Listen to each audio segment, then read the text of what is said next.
Hey everybody, waiting for the live stream to kick off here, and I am here, and I hope you are too, or at least about to be. Give me just a minute to get some things squared away here while we wait for some people to join.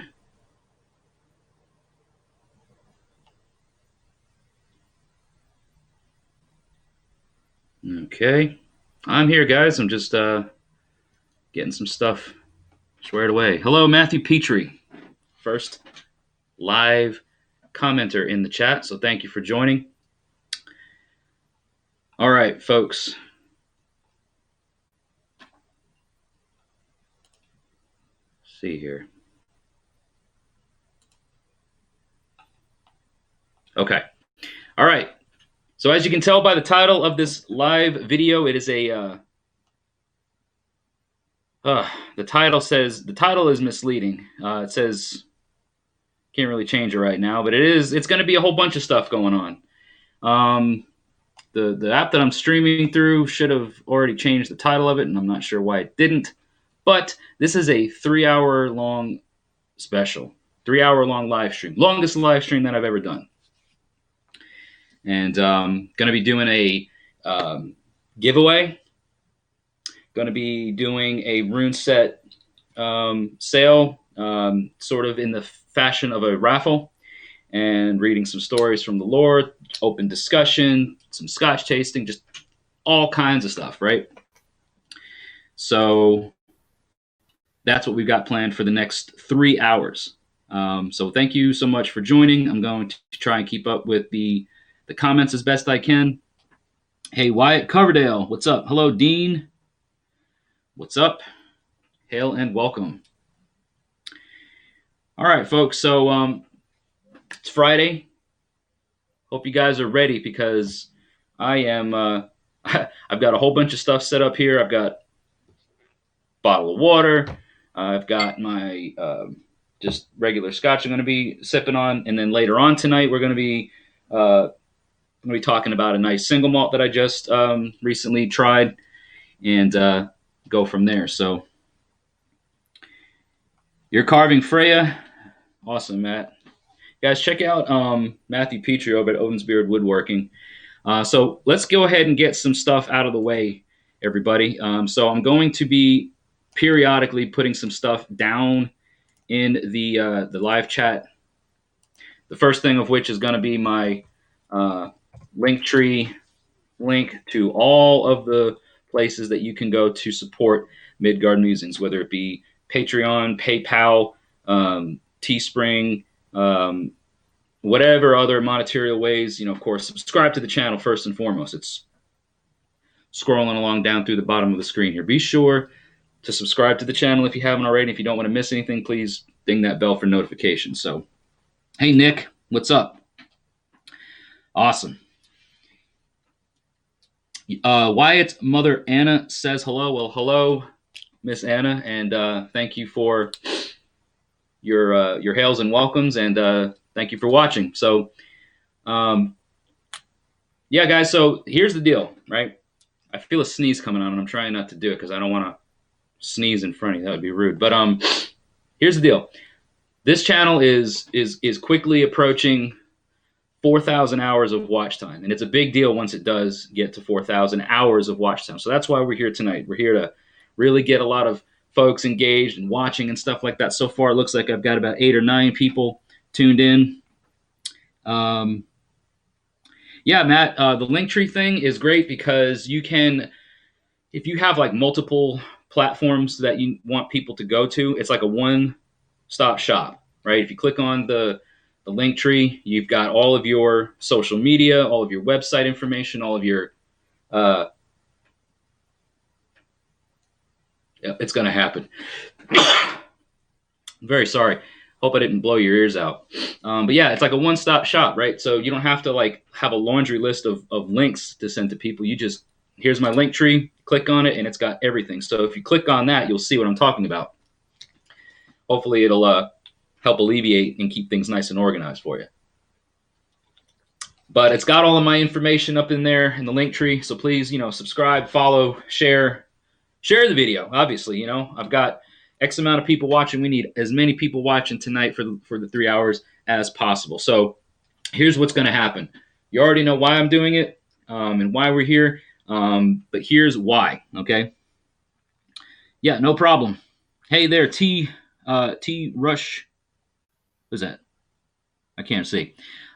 He said, hello, everyone, and Jesse. So here's the deal. Here's what's going to happen. At the top of the hour, okay, so we got 3 hours to go on this. A little less than 3 hours to go. At the top of the hour, so in less than an hour from now, we are going to have a little bit of fun. We're going to give away a rune set, okay? And this rune set is one of the rune sets that the wood from which is provided by Matthew Petrie. This is a cherry wood rune set. So Matthew's watching. This is a cherry wood rune set. And I need to switch my camera view. This is a cherry wood rune set. Talked about these in one of the last live streams and in some of my videos. Okay, this is cherry wood from the wood comes from some property that Matthew has in the state of Kentucky. And J.M. Olafson from over there at Heathen's Greetings. I've talked about him on the channel before as well. He bought this rune set and said, give it away. So if anybody who's been watching my channel for the last, few weeks or so knows, these runes that are from Matthew's wood, the wood that he supplied, half of the sale of these runes, they're selling normally for $40. And so half of the sale of each of his rune sets, the ones that I made from his wood, half of that goes back to him. So we already squared away as far as that goes. But this is the rune set that we are going to give away tonight. And the qualifications for the giveaway is going to be a little bit of Norse mythology, Norse lore trivia. So we're going to play a trivia game at the top of the hour. So I hope you folks are raring and ready to go with some Norse lore trivia. So it's going to be things about the gods and some other things surrounding Norse heathenry. So there we go. Hello, who we got here in the live stream? Hey, Tim Eastridge, what's up? Hello, Dean and David and Melon. You might not lose. You never know. So we're going to have a predetermined number of questions. We're probably going to do 9 questions, and whoever gets the most questions right wins this rune set. Free of charge. You just got to know your stuff a little bit. How cool is that? And then, so that's going to happen at the top of the hour, around 8 o'clock my time. So adjust your clocks. If you're in the Eastern time zone, it's going to be around 9. If you're in the Pacific Coast, West Coast, it's going to be around whatever it is, 6, 7, whatever an hour from now is over there in your time zone. And if you're viewing from abroad in other parts of the world, at the top of the hour, we will be doing this giveaway. And then, an hour from then, we are going to do another, not a giveaway, but we're going to do a raffle. So it's a $5 buy-in for another cherry rune set just like this. I have it over there. But we need a minimum of one donation per person. So we're not doing any more than that. One $5 donation per person. And as soon as we reach $40, we'll start the raffle. So more details to come on that as far as who gets that. But you could potentially own a rune set made by me from wood that Matthew Petrie at Odin's Beard Woodworking supplied for as little as $5 if fate is so kind and if things work out for you. We're going to do a random name generator. I've got a wheel that I'm going to hopefully be able to share with you all live. We'll see how that works. But that's the plan. That's part of the plan. And then in between stuff, right? So to help take up some time, I've got some books to be reading some stories from. So you never know. Maybe some of the stories that I'm reading from tonight is going to help in the lore trivia. So cool. Awesome. Well, Wyatt and his friend here. What up? What up? Hello, Joshua Looney. Hello. Gift for a gift. Awesome, Dean. Yes. So everybody that's just joining, thank you so much. Please be sure to share the video. Get some more people to join. The more the merrier, the more that we get involved. the more awesome this is going to be. So I really appreciate it. While Matt's here, actually, Matthew from Odin's Beard Woodworking, I do have some items that I do want to. I tend to, you know, I like to recognize talent when I see it. And I'm sure you folks have probably seen what I'm about to show you a number of times because I've shared it here before. But for anyone who hasn't been on the channel for very long and hasn't seen what I'm about to show you, is some of Matthew Petrie's handiwork. Who do we got here? Let's see here. Commodization of quilter, which is the bait. Okay. All right, so here's the deal. Let me just show you guys real quick, since Matthew Petrie is down here in the comments. This is a pocket altar that I own that Matt made, and this is Thor. So he does these. This is his livelihood, right? He makes these and other god poles and rune sets and other wood carving items. But this is about the size of what you would get for like a pocket altar, and he does, everything up to nearly a foot in length. But this is my buddy Thor. I've actually commissioned him to do a taller piece for my altar space. Love the detail, and this is a Matt, keep me honest here, but is this the natural finish or is this the aged? I think this is the aged finish, right? Because you do natural, aged, and color. So this might be the aged one, and I absolutely love the style. So it's like an aged stain. Love the detail. But this is Thor, and so he stays on my altar now, but he will be staying with me wherever I go, all my travels and stuff, long journeys. And then this is another neat piece that Matt does with, I believe, as I understand it, it's usually the wood that is the pieces, or I would say scraps, things that are left over. He makes these awesome like rune necklaces. So this is of course, a Thorisas rune wooden medallion necklace just with some beads and on some strings. So he does these. These are awesome. So check out Odin's Beard Woodworking on Facebook and odinsbeardwoodworking.com to get some things from Matt and commission him to get some stuff to accentuate your altar space. He does a lot of really awesome stuff, guys. He goes live at least once a day, every day, sometimes multiple times a day. Like right now, he's carving as he watches. Usually he will go live while he's carving. So thanks, Joshua said started listening to my podcast. No idea I did a podcast. Yeah, so my podcast, guys, I think it probably is in the Linktree link, which is I'm going to post it again for the folks who were just joining.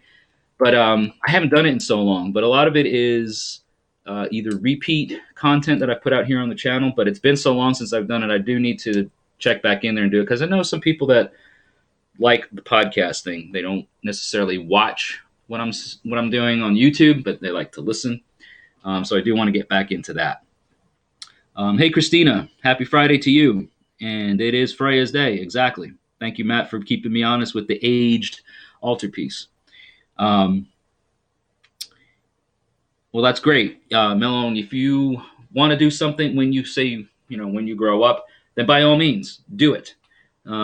Just do the thing. Get, if you're able to acquire or have or purchase or whatever it is, a wood carving set, they're fairly readily available in like your craft stores and whatnot. If that's what you want to do, get your materials and do it. Don't be afraid to just get your hands into doing it. It's kind of like how I started with the, making the runes.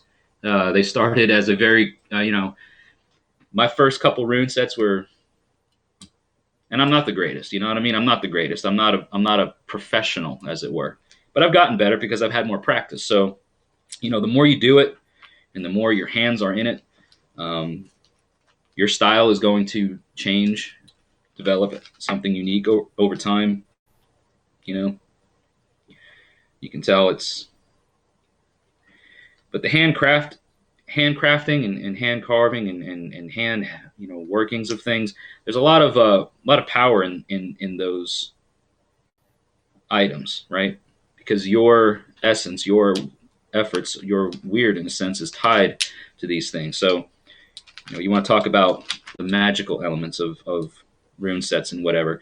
Wyatt, actually, who's watching, well, one thing I do want to call out before we get into some reading from the lore is one of Wyatt's videos that I watched recently, maybe like within the last few weeks. And he was talking about the runes, wanting to educate some folks and talk to some folks about the runes. And one thing that really impressed me about that particular video was, he called out the fact, like, I don't have a rune set that I could buy, or purchase a rune set. But he made his own rune sets out of cardboard. He took the time, cut them out, painted them on there, did what he did to make them his. And I would venture to say that rune set has there's more power tied to those runes than a mass-produced store-bought or whatever rune set that anybody could just buy if they had enough money, because they're handmade by him and they have his energy tied to them. So I wanted to just call that out because I thought that was really neat and quite impressive. So it's not cringe, though. Wyatt, it's not cringe. It's just something that I noticed. And whether you were watching or not, it would be something that I've talked to people here about it before. I've talked to people about your channel and about what you do. And the general consensus is, want to see you develop and learn things as a heathen, as a whatever your approach to your spirituality is. You do you, and if it's somebody wants to try to tell you to do something that you don't want to do, then they can bugger off, because not their hall, not their call. It's your hall, your call. You heathen how you want to heathen. But the general consensus is, here's the young fellow who's showing some interest in things and want to see that nourished. So, but enough of that. Enough of the runes. You guys know what's going on with the giveaway here at the top of the hour. So it is about a quarter past the hour right now. So in about 45 minutes, we will go ahead and do that. Take the runes into the Suna heat.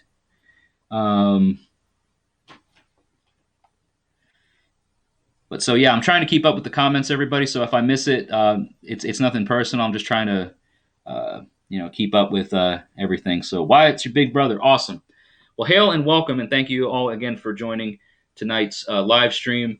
Don't forget to check out the comment section as I go throughout for my link tree for any ways that you want to support. So of course donations to the channel through PayPal are appreciated. I know what I wanted to do. I'm looking over here at the stuff that I've got to go through tonight, and I know what it is I want to do. 2 hours and 45 minutes left to go, everybody. I hope you're ready for this. That I may need to get up for like a bathroom break or something. I'm going to try not to, but if you have to, of course, do what you got to do. But I'm really going to try and stick this one out for the next 3 hours as much as I can. But I do want to show you something that I received in the mail yesterday, actually, as a matter of fact. This came as an utter surprise. I don't get things in the mail very often from people that, out of the kindness of their heart or the generosity, want to send me things. But this came to me from somebody who I've been talking to for some time, and on Facebook, actually, on social media. I haven't met him in person. But he's got a musical project called, if I can pronounce it correctly, it's in Latin, Canis Diris. So for all you Latin students out there, or you want to figure out what that means, something to do with canines, right? Canis, dog something. But the name of the album, so this is his band, this is his musical project, and it's ambient, kind of like some elements of black metal. Really awesome stuff. And they recently released an album called Independence to the Beast.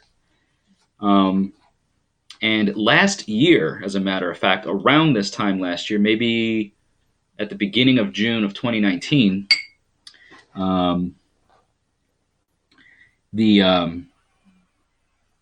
Matthew's goal is to finish his Freya and start a Thor. Well, rock on, my dude. Anyway, going back to it, this album was being worked on, that I know of at least, about a year or so ago, a little bit more than a year ago, because Todd, the guy who's a part of this project, reached out to me as a friend on Facebook and said, "Hey, you did a video on your YouTube channel, and it's actually one of the videos that is probably the highest, one of the higher viewed. It has the most views on it currently. About how do we deal with family who don't accept us as heathens, or who don't want to agree, that don't agree with our choice in our spiritual path, and that it creates problems." And there was a about 45 seconds or so, maybe a little bit more, a minute. I don't exactly remember the duration, but there was some audio. There were some things that I was saying. He's like, "I would love to use what you said, the audio files, to be in the background of one of our songs. Is that okay? And could we do that?" So of course I said yes. I just said, if you don't mind, just somewhere in your album credits or whatever, just maybe mention me. That's all, but no big deal. And he did that, and then without me, um, without me, hold on, without me asking him for this, or without me expecting this, he sent me something that I'm going to show you right now. So hold on, I'm answering a question that my wife is sending me. So give me just a second.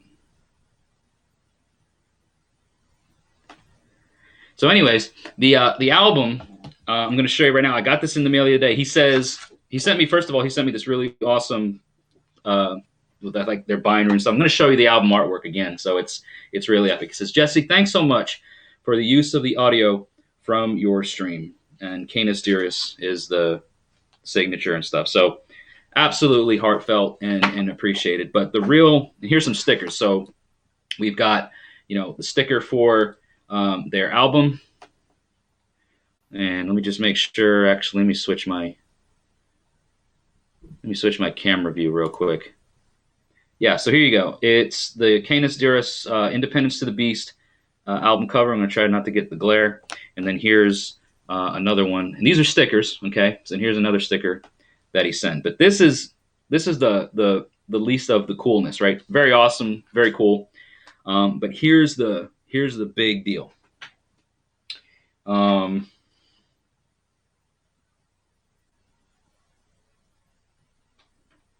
Hold on, I'm answering a question. Give me just a minute. This will be worth it, I promise. Okay. So this is what really blew my mind, because Todd, who I've talked to occasionally about various things, this blew my mind. I got this in the mail. Check this out, everybody. Look at this.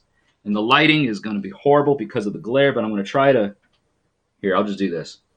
Keep my face out of it. But you can see, look at it. It's a vinyl record, with the details. Gosh, the glare is horrible. Sorry. Trying to get it to where it doesn't. So the lighting and everything is making it horrible. But we got side A, we've got 4 tracks, and side B, 2 tracks. I don't have a vinyl record player. Of course, you got the track listings, awesome artwork and lyrics, and a beautiful white vinyl. Absolutely just beautiful. So it makes me want to get a vinyl record player, right? Because I've never had one, and I want to fully appreciate the album experience. He also did send, because we are in 2020 and whatever, I did get their CD of the same album, so I can at least listen to it without having to buy a record player. But I wanted to take the time and express my thanks to Canis, the Canis Dearest camp. Todd Polson is his name, the guy who sent this to me. And just say thank you so much, guys. Thank you so much for this wonderful gift. And also to please let you folks know, for any folks who are into just supporting local musicians. You maybe don't like, ambient black metal. But if you do, check them out.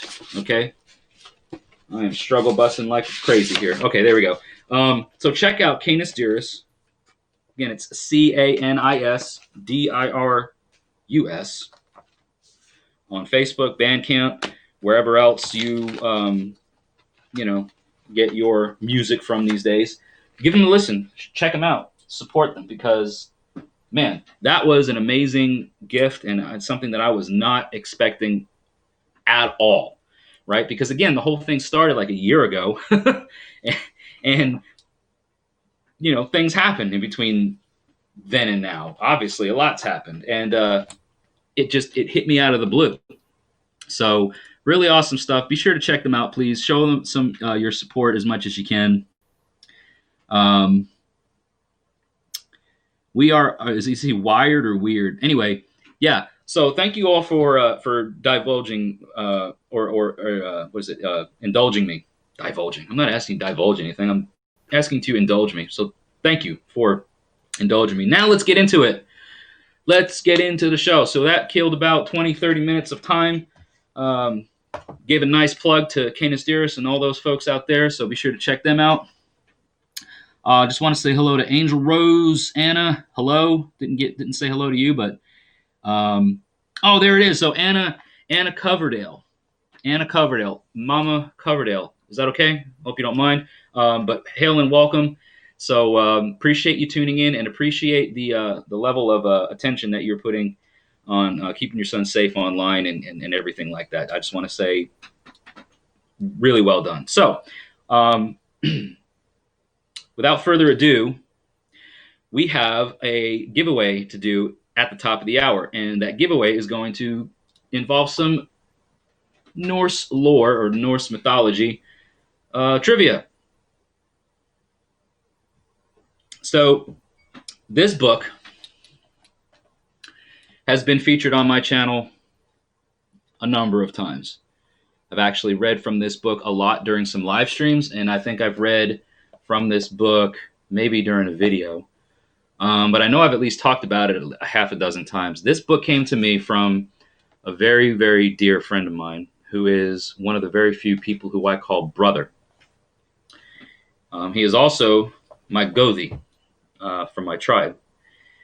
So he is a very important person in my personal life and as well as the tribe, the life of the tribe. And this book was his and in his family for generations. Okay, it's called Asgard Stories by Foster and Cummings, and it is a Silver Burdett and Company publication. I've shown it here on the channel before, but I do want to share with everybody here that is new, that has maybe never seen it. It's probably going to be mirrored, but take a look at I don't know if it's going to focus right, but can you tell the copyright date on that? Now, is that impressive or what? Did you guys see that? 1901. That's a long time ago. So this book has been in families and generations since the turn of the 20th century. And we are now 2 decades into the 21st century. So there's a lot of weird in this book. There's a lot of things tied to this book. So I've been reading, sporadically throughout this during different live streams. Started from the beginning, moved on to different stories. And it's pretty much just calling out a lot of the very popular myths of the gods, So don't remember. Oh, I think I remember. The last place we left, and it's been a while. I think the last story we read from this book was the Stealing of Idun. So we're going to resume reading a story from the lore. And we are going to read about Balder. I think it's a good time of year to read about the Shining One. And does anybody that's watching, does anybody want to maybe add something that they know about Balder? Why would it be an important thing to or why would I feel so inspired to want to read a story about Balder, even though it's kind of like in the sequential order of the stories that we've been reading from? Why would I particularly now like see that and say, "Yep, nope, this is a good one for us to read about or to talk about"? Maybe any ideas? No wrong answers. Just asking.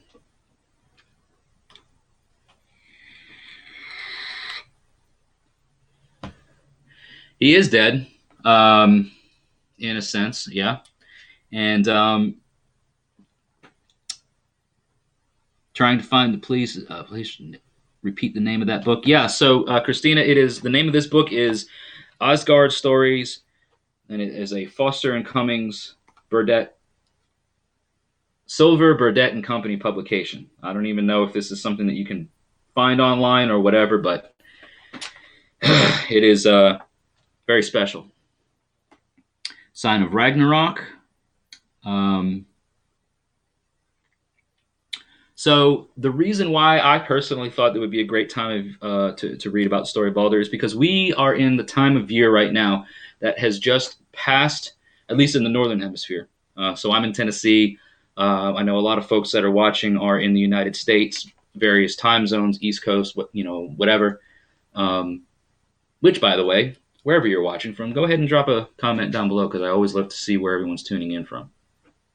But for us here in the northern hemisphere, we've just passed the time of year where the days are going to now progressively get shorter. We've passed the longest day of the year, and so every day thereafter or hereafter, we're going to get a little darker earlier. And Balder being the shining one, Balder being the bringer of light and the brightest and best of the gods and the most loved, his death, his slaying, if you will, brings in Ragnarok, right? It kind of heralds in the twilight of the gods, and so I thought that it would be a neat place, and even though I didn't plan it, it's neat timing in my mind to talk about Balder and read his story. Yes, Anna, if your kids do win anything here, please, I will be sure to let you know, although I don't have a way to contact you. For anybody that does want to contact me, moms, dads, parents, whatever, legal guardians, for your kids, anything, my inbox is wide open, and it is Midgard Musings, TN. So TN is for Tennessee. Midgard Musings, TN at gmail.com. Please send me an email. If you have any questions, if you have any things you want to talk about, I'm always happy to discuss things. So all right. So here we go. The story of Balder. Balder was the best beloved of all the gods. Odin was their father and king. To him they turned for help and wise advice, but it was to Balder they went for loving words and bright smiles. The sight of his kind face was a joy to the Aesir and to all the people of Midgard. They sometimes called him the God of Light, a good name for him because he truly gave to the world light and strength. Balder was the son of Odin and Frigg. He was the most gentle and lovely of all the gods. His beautiful palace in Asgard was bright and spotless. No evil creature could enter there. No one who had wrong thoughts could stay in that palace of love and truth. At last, after the bright summer was over, for many days Balder had looked sad and troubled. Some of the Aesir saw it, but most of all, his loving, watchful mother, Frigg. Balder could not bear to worry his mother, so he kept his sorrow to himself, saying nothing about it. But at last, Frigg drew his secret from him, and then his friends knew that Balder had had dreams which told of coming trouble. Dreams of his leaving all his friends and going away from Asgard to dwell in another land. Odin and Frigg fearing the dream might come true, they must lose their beloved son, began to think what they could do to prevent it. Then the loving mother said, "I will make all things in the world promise not to hurt our son." And so Queen Frigg sent out for everything in the world, in the whole world, and everything that came trooping to Asgard to her palace. All living creatures that came from the land, from the water, and from the air. All plants and trees came, all rocks, stones, and even the metals under the earth where the busy dwarfs worked. Fire came and water, as well as all poisons and sickness. Everything promised not to harm the god Balder, except one little plant called mistletoe, which was so small that Frigg did not send for it, feeling sure it could not do any harm. Now I am happy once more, said the queen, for our Balder is safe. And she sat at peace in her beautiful palace, rejoicing that her dear son was free from all danger. But Odin, the wise Allfather, still felt uneasy, even after all these promises, fearing what might happen. So he took his 8-footed steed, Sleipnir, and rode forth from Asgard to the underworld to find Hel, the wise woman who ruled over that far-off land. She could tell everything that was going to happen, and she knew the names of all those who were coming to dwell with her. Odin was the only one wise enough to speak with Hel, for no one else knew the words that would call her forth from her dwelling. But when Odin called, she came to answer. Tell me, said he, for whom are you making ready this costly room? We make ready for Balder, the god of light, replied Hel. Who then will slay Balder and bring such darkness and sorrow to Asgard? Again, said the wise woman, it is Hodr, Balder's twin brother, who will slay the sun god. And with those words, she vanished.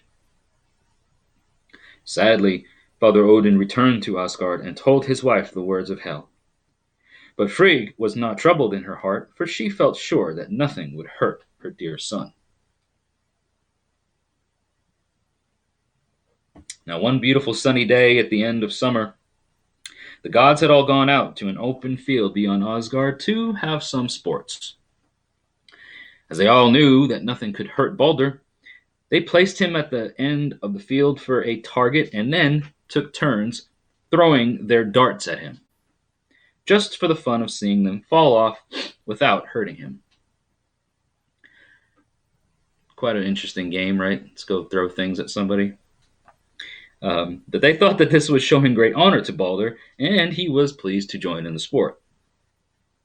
Now, Loki happened to be away when they began to play, and when he came, he was angry in his heart that nothing could hurt Balder. Why should he be so favored? I hate him, said Loki to himself, and began at once to plan some evil. All this while, Queen Frigg sat in her palace, thinking of all her dear sons, and of how much good they did to men. As she sat thus, thinking and spinning with her hands, there came a knock at the door. The queen called, Come in! And an old woman stood before her. Frigg spoke kindly to her, and soon the old woman said she had passed by the field where the gods were playing and throwing some very sharp weapons at Balder. Oh yes, says Frigg, neither metal nor wood can hurt him, for all things in the world have given me their promise. What? Said the old woman. Do you mean that all things have really vowed to spare Balder? All, replied the queen, except one little plant that grows on the eastern side of Asgard. It's called mistletoe, and I thought it too small and soft to do any harm. Well, before long the old woman went away, and when she was quite out of sight of Frigg's palace, threw off her woman's clothes. And who do you suppose it was? Who do you suppose it was? I'm sure we've all heard the story.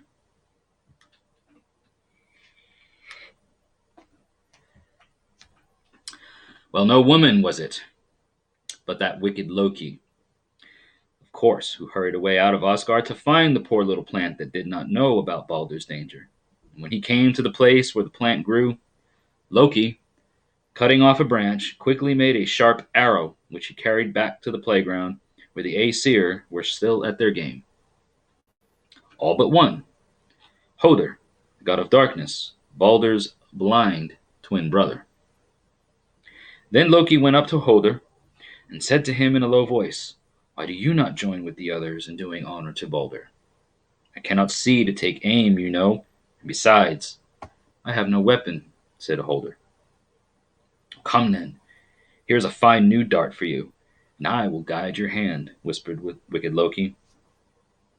Then he slipped the arrow of mistletoe wood into Hodr's hand and aimed it himself at Baldur, who stood there so bright and smiling. Then poor blind Hodr heard a dreadful cry from all the gods. Baldur the Beautiful had fallen, struck by the arrow. He would now be taken away from them to live with Hel in the underworld. Every heart was filled with sorrow for this dreadful loss, but no one tried to punish him who had done this wicked deed, for they stood upon sacred ground, and the field was named the Peace Stead, or Place of Peace, where no one might hurt another. Besides, the gods did not know it was the false Loki who hated Baldur that had struck him down. When Frigg heard the sad news, she asked who would win her love by going to the underworld and begging Hel to let Baldur come back to them. Hermod, the swift messenger god ready to do his mother's bidding, set forth at once on the long journey. 9 days and nights he traveled without resting, until he came to Hel's underworld. There he found Baldur, who was glad to see him, and sent messages to his friends in Asgard. Hel said Baldur might return to them on one condition: that every living creature and everything in the world must weep for him. So Hermod hastened back to Asgard, and when the Aesir heard Hel's answer, they sent out messages all over the world to bid all things weep for Baldur, their bright sun god. Then did the beasts, the birds, the fishes, the flowers and trees, even stones and metals weep, as indeed we can see the teardrops came to all things when they are changed from heat to cold. As the messengers were coming back to Asgard, they met an old woman, whom they bade weep, but she replied, "Let Hel keep Baldur down below. Why should I care?"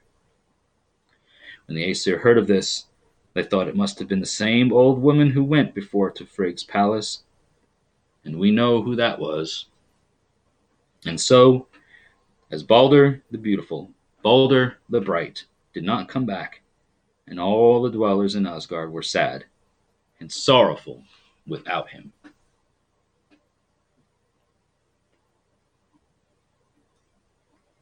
And that is this version, or a shortened telling of Baldur. And it's an interesting story, and it's I always say what my favorite stories from lore are, and this is a story that I wouldn't say is like my favorite, but it carries a very special place in my heart, because at one point, in my heathenry, and as I was finding my way in the world as a heathen and stuff, I got to thinking, and I got to saying, this story, like, everything was told to weep for Baldur, and I don't know, it was like a thing for me, like, looking at it from a ritualistic standpoint. Have I wept for Baldur? Did I meet the requirements to weep for Baldur? And I realized that it's a story from lore, and it's not like a requirement, but I don't know, it came to me in a way, and it was something that I was able to kind of get into, like, a ritual state of mind, and weep for the sun god, and weep for the bright and shining one. So I don't know, it's a story that holds a special place in my heart. So let me just catch up to the comments. Thanks to all the live viewers who are watching, all 12 of you. Hail, thank you so much. Be sure to check out the comment section for the link tree to every way that you can support Midgard Musings. Don't forget to comment on my videos share the videos, subscribe to the channel, even if you never watch anything again. If you like Norse heathenry, if you like Germanic paganism, things that are about, what's in modern times now referred to as also true, go ahead and subscribe to the channel, ding the bell notification so you don't miss anything. Yeah, I feel bad for Balder. That was an epic story. But who we got here? Greetings from fair folk. Perhaps there's a metaphor here. Hey, is that who's that? Stjami? Is that how you say your name? The YouTuber Stjami there. So thank you for watching. But yeah, guys. So tell me, where are you watching from? Let's do that. I don't think I got to see where everyone's at. If you did, let me scroll back up. But I didn't see. So we got Angel up there in New York, Newport Richie in Florida by Rock Murphy. So hail and hello. Matthew's in Vermont. Tasha is in Pennsylvania. We got Buffalo, New York. I'm down here in Tennessee. America. Love the story as well. Thank you guys. Thank you so much. So,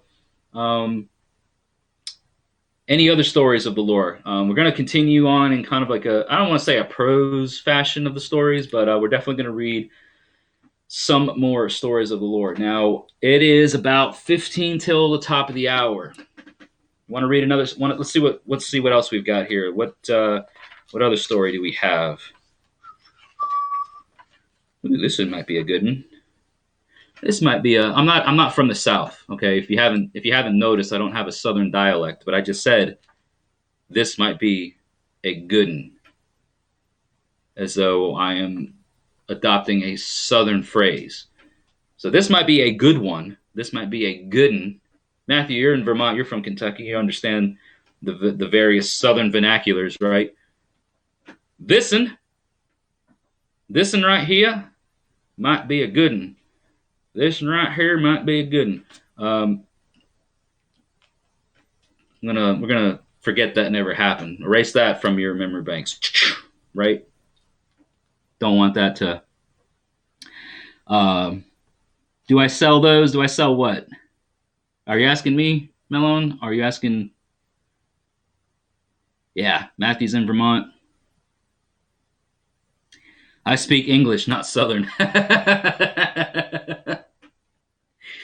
Man, let me tell you, I'm originally from New York, if you hadn't been able to tell from some of the things that I say.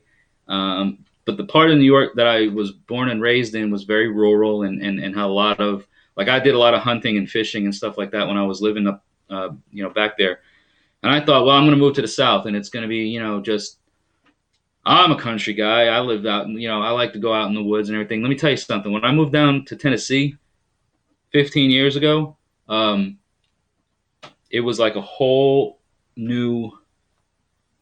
You ever watch Aladdin?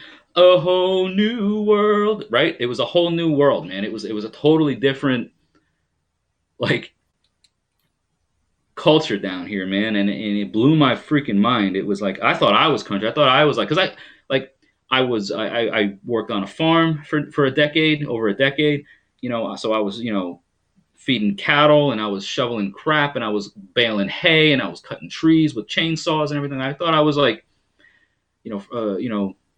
like a mountain man or something, mountain kid. I don't know.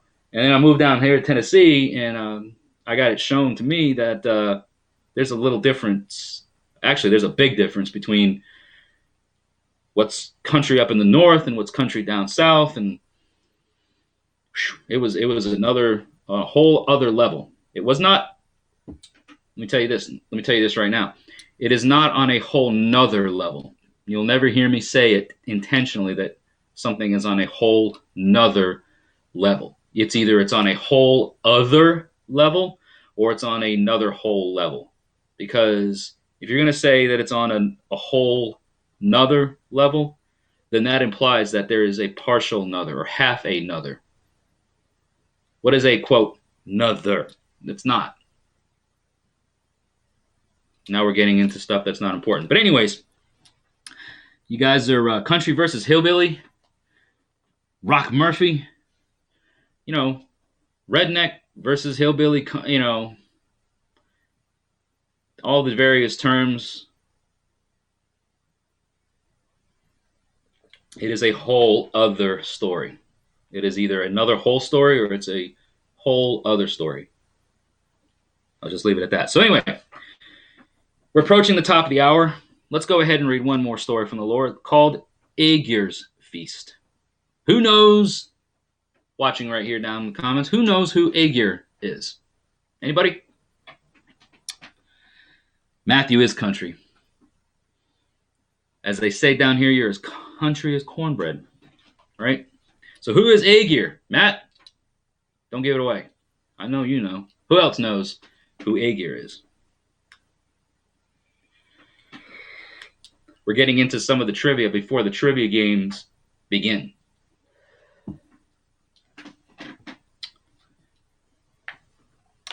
All right.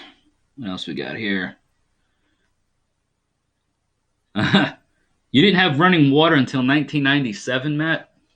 That is, let's see, when I first moved to Tennessee, when I first moved off of Long Island to where my parents live now, and it was the year 1997, and our house was a foreclosure, and it was gutted, and we didn't have running water there for a few months. Couldn't live there for a few months. He was Aesir, Wyatt.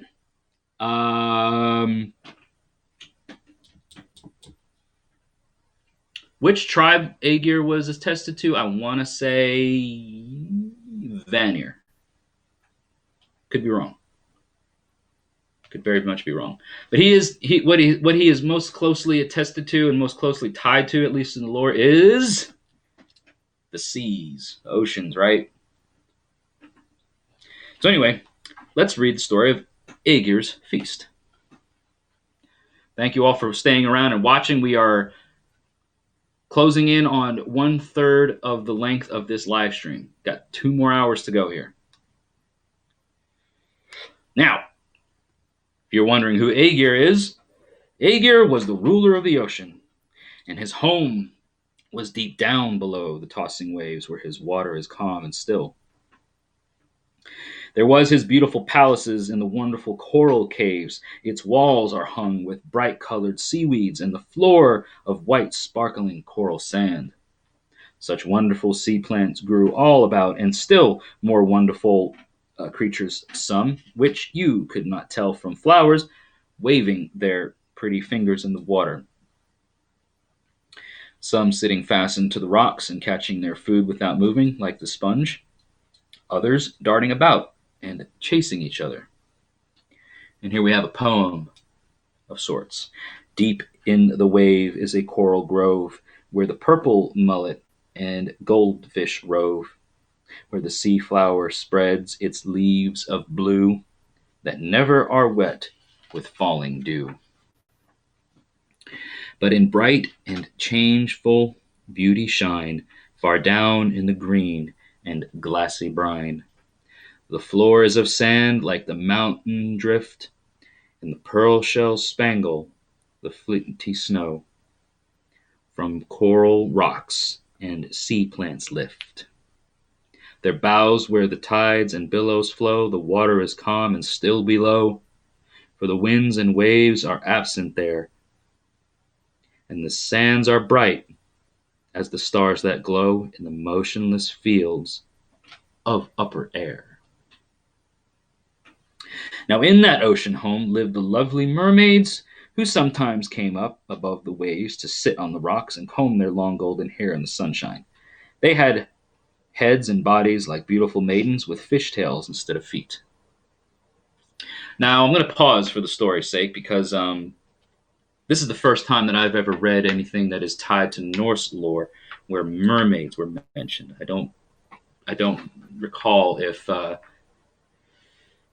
any of the original sources have that sea creature specifically mentioned in, if the Northern European folks had any, idea of that as far as a creature of mythology. But obviously the authors at the time took a little bit of perhaps poetic license and liberties and added it to the story. It's cool. It's fine. I'm cool with that. Storytelling is wonderful because you can embellish and you can develop something of your own, right? A story is a story. It's not historical. You don't have to stick to it 100%.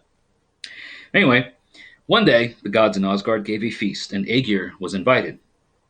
He could not often leave home to visit Asgard, for he was always very busy with the ocean winds and tides and storms, but calling his daughters, the waves, he bade them keep the oceans quiet while he was away, and look after the ships at sea. Then Aegir went over Bifrost, the rainbow bridge, to Asgard, where they had such a gay party and such feasting that he was sorry when the time came to go home. But at last he said goodbye to Father Odin and the rest of the Aesir. He thanked them all for the pleasures that they had given him, saying, "If only I had a kettle that held enough mead for us all to drink, I would invite you to visit me." Well, Thor, who was always glad to hear about eating and drinking, said, "I know of a kettle, a mile wide and a mile deep. I will fetch it for you." So then Aegir was pleased and set a day for them all to come to his grand feast. So Thor took off with him his brothers, the brave the brave Tyr, who knew best how to find the kettle, and together they started off in Thor's thunder chariot, drawn by goats on their way to Utgard, the home of the giants. But when they reached the land of ice and snow, this sounds like a what's that Led Zeppelin song, right? Come from the land of the ice and snow, where the red nation hot springs blow. You know what I'm talking about. Anyway, when they reached the land of ice and snow, they soon found the house of Hymir, the giant who owned Mile Deep, as the big kettle was called. I've actually read this story here on my channel in my own way. It's called Himskvida, the Lay of Hymir. Anyways, here we go. The gods were glad to find that the giant was not at home, and his wife, who was more gentle than most of her people, asked them to come in and rest, advising them to be ready to run when they should hear the giant coming, and to hide behind a row of kettles which hung from a beam at the back end of the hall. "For," said she, "my husband may be very angry when he finds strangers here, and often the glance of his eyes is so fierce that it kills." Well, at first the mighty Thor and brave Tyr were not willing to hide like cowards, but at least they agreed to the plan, upon the good wife promising to call them out as soon as she had told her husband about them. It was not long before they heard the heavy steps of Hymir as he came striding into his icy home. And very lucky it was for Thor and Tyr that the giantess had told them to hide, for when the giant heard that two of the Aesir from Asgard were in his home, so fierce a flash shot from his eyes that it broke the beam from which the kettles hung, and they all fell broken on the floor, except Mile Deep, that large, cumbersome kettle that we heard about. So after a while, the giant grew quiet, and at last even began to be polite to his guests. He had been unlucky at his fishing that day, so he had to kill 3 of his oxen for supper. Of course, Thor, being hungry as usual, made Hymir quite angry by eating 2 whole oxen, so that when they rose from the table, the giant said, "If you keep on eating as much at every meal as you have tonight, Thor, you will have to find your own food." "Very well," said Thor. "I will go fishing with you in the morning." Well, the next morning Thor set forth with the giant, and as they walked over the field toward the sun, Thor cut off the head of one of the finest oxen for bait. Of course, you may know that Hymir was not pleased at this, but Thor said he should need the very best kind of bait, for he was hoping to catch the Midgard Serpent, that dangerous monster who lives at the bottom of the ocean, coiled around the world with his tail in his mouth. We are, of course, talking about Jormungandr. When they came to the shore where the boat was ready, each one took an oar, and they rowed out to deep water. Hymir was tired first, and called to Thor, to stop. "We are far enough out," he cried. This is my usual fishing place where I find the best whales. If we go farther, the sea will be rougher, and we may run into the Midgard Serpent." And this was just what Thor wanted. He rowed all the harder, and did not stop until they were far on the ocean. Then he baited his hook with the ox's head and threw it overboard. Soon there came a fierce jerk on the line. It grew heavier and heavier, but Thor pulled it with all his might. He tugged so hard that he broke through the bottom of the boat and had to stand on the slippery rocks beneath. All this time the giant was looking on, wondering what was the matter. But when he saw the horrid head of the Midgard serpent rising above the waves, he was so frightened that he cut the line. And Thor, after trying so hard to rid the world of that dangerous monster, saw him fall back under the water. Even Mjolnir, the magic hammer which Thor hurled at the creature, was too late to hit him. And so the two fishermen had to turn back and wade to the shore, carrying the broken boat and oars with them. The giant was proud to think that he had been too quick for Thor, and after they reached the house, he said to the thunder god, "Since you think you are so strong, let us see you break this goblet. If you succeed, I will give you the big kettle." This was just what Thor wanted, so he tightened his belt of strength and threw the goblet with all his might against the wall. But instead of breaking the goblet, he broke the wall. A second time he tried, but did do no better. Then the giant's wife whispered to Thor, "Throw it at his head." And she sang in a low voice as she turned spinning wheel. Hard the pillar, hard the stone, harder yet the giant's bone. Stones shall break and pillars fall. Hymir's forehead breaks them all. Yet again Thor threw the goblet, this time against the giant's head, and it fell, broken to pieces. Well, then Tyr tried to lift the mile-deep kettle, for he was in a hurry to leave this land of ice and snow, but he could not stir it from its place. And Thor had to help him before they could get it out of the giant's house. Well, when Hymir saw the gods whom he hated carrying off his kettle, he called all of his giant friends, and they started out in chase of the Aesir. But when Thor heard them coming, he turned and saw their fierce, grinning faces glaring down at him from every rocky peak and iceberg. Then the mighty thunderer raised Mjolnir, the hammer, high above his head, and hurled it among the giants, who became stiff and cold. All turned into giant rocks that still stand by the shore. Well, as you can imagine, Aegir was very glad to get Mile Deep, so he set to work to make the mead in it, to get ready for the great feast, at the time of the flax harvest, when all the Aesir were coming from Asgard to visit him. Before the day came, all the light and joy had gone from the sacred city, because the bright Baldur had been slain, and the homes of the gods were dark and lonely without him. So they were all glad to visit Aegir, to find cheer for their sadness.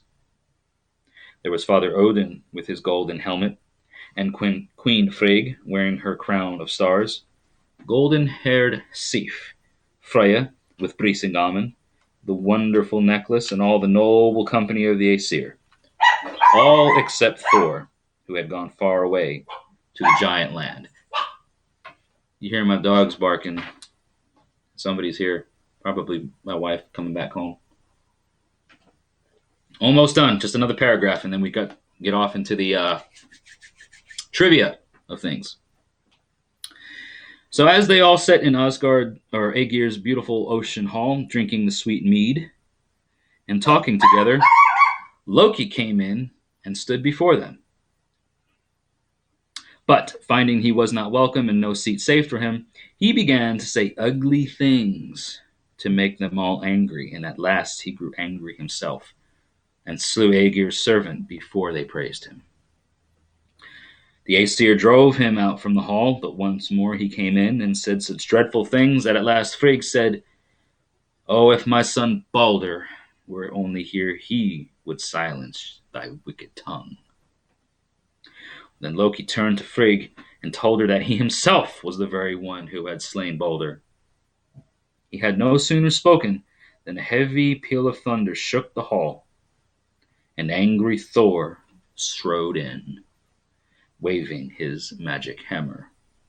Seeing this, the coward Loki turned and fled, and Asgard was rid of him forever.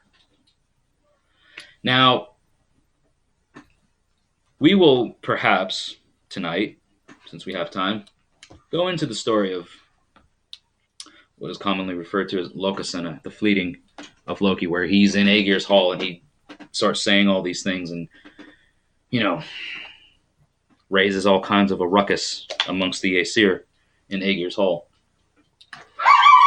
But that is not right now. That is a dog barking, if you can hear it, who is a mixture of a Shih Tzu and Pomeranian, maybe? I forget. Anyway, let me catch up with the comments. Put down here a link tree for everyone that new that is joining. So, do I delete my live stream? No, I do not delete the live stream. For anyone who's wondering, I do not delete the live streams. They are on the channel. As ill-advised as that may be, I still keep them up here. So if you have to go, you can always check back later. But here we are now. Let me readjust a few things. Excuse me. You guys having fun?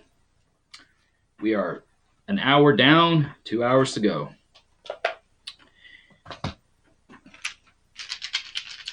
All right. It is giveaway time. So we are going to have some fun with some trivia.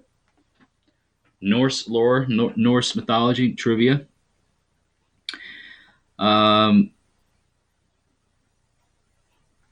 Sorry, just reading through the comments. You guys conversate amongst yourselves as much as possible. I'm going to try to call out what I see. And we will, I'll address it as much as I can or respond as best I can along the way. So thank you all for sticking around and watching. Let's get in. You guys ready to potentially win a cherry wood rune set? The wood that this rune set comes from. Let me just share with you all again. This wood is provided by Matthew Petrie from Odin's Beard Woodworking. I burned the runes into the wood, and Matt provided the material. Okay? So here we go. We got, they are modestly in shape in their thickness. They are all very uniform, I can tell you this. Like, it's insane. Matt, when he cuts these things, everything that he does is handcrafted, right? So these aren't measured and cut with power tools. No power tools touch these items. So these cherry wood pieces are going to be very uniform in shape and diameter, thickness, and everything. Okay. And I burn the runes into them. So the runes are burned into this wood by myself. Matt made them wood. Okay, so this is what's up for grabs. We are going to do a little bit of Norse lore, Norse mythology trivia. Best of 9. Okay? So best of 9 gets this rune set. We're going to do 9 questions, and whoever answers the most of the 9 is going to win the I got food or something being showed to me. Hold on, I got distracted. Chicken and steak. Abby wants to say hi. Abby wants to say hi. All right, hold on. This is like our adopted daughter. Yep. So, hold on, everybody. Hi. Hi, everybody. This is Abby. Say hi, Abby. Hi. You gotta say hi, Abby. Hi, Abby. Everybody say hi, Abby. And this is a little girl who my wife watches and takes care of, and she's like an adopted daughter for us. So she just got back. Where did you go and eat? Mexican. Mexican. You went to a Mexican restaurant, and what did you eat at the Mexican restaurant? Did you eat nachos? Did you eat chips? Rice and beans. Rice and beans, everybody. Cheese and chips. Cheese and chips. Rice, beans, cheese, and chips. So I had a nice dinner outing with Vanessa, my wife, and her parents. And so, yeah, this is Abby, everybody. So, Abby, say hi one more time. Hi. So, cool. Thanks for joining the live stream. You're live on YouTube right now. You're like a celebrity. You're like on TV. Isn't that cool? It is. It's so cool. All right. Well, thanks for joining. Thanks for stopping in and saying hi. She says, Do you want this now or later? no, I'll have it later. Thank you. Thank you. You guys match. You're wearing the same shirts. They're wearing the same tie-dye shirts. It's so cute. It's the most adorable thing. So how about that? You never know what's going to happen on the live streams, right, folks? You're going to get, cameo appearances. One of the last times we was, I think maybe not here on the channel, but the dogs that you might have heard barking earlier, one of those made an appearance. So you just never know what's going to happen here on Midgard Musings. That's why you guys got to subscribe. That's why you got to tune into the live stream. You never know what could happen. It's a free-for-all. It's somewhat structured. It's somewhat set in place. But, hey, we shoot from the hip a lot. All right. So as I was saying before I got I don't say distracted, but that was awesome. I really appreciate that. That was great. So let's talk about the giveaway. All right. She is cute. Thank you, Tasha. And delicious, right, Wyatt? Now who wants Mexican food now, right? After that, like rice, beans, chips, cheese, steak, chicken. Come on. Who's not ready to, get loco en la cabeza or something? I don't know. Anyways, we're about to give away a rune set. Are you guys ready for the trivia? I hope you are. So it's going to be the best of 9, right? We're going to do 9 questions. Whoever answers those 9 questions correctly the most is going to get this rune set. So here's the deal. The first person to answer the question correctly is going to go on a list. The next question, the first person to answer is going to go on a list. So collectively, after those 9 questions, we're going to tally up who answered as many correctly. All right? So I hope you've got your...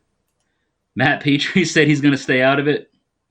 Back on the tablet. Well, Matt, thank you, because it's your own rune set. So I hope you wouldn't want to win your own runes. Matt actually has a rune set that I made, I believe. Hopefully, it's a birch rune set. But yeah, Matt, you stay out of this. No hints either.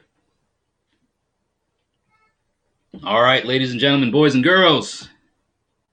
We are just a little bit past almost a quarter past the hour. Okay, so here we go. First question. Where do all the mighty Norse warriors hope to go when they die?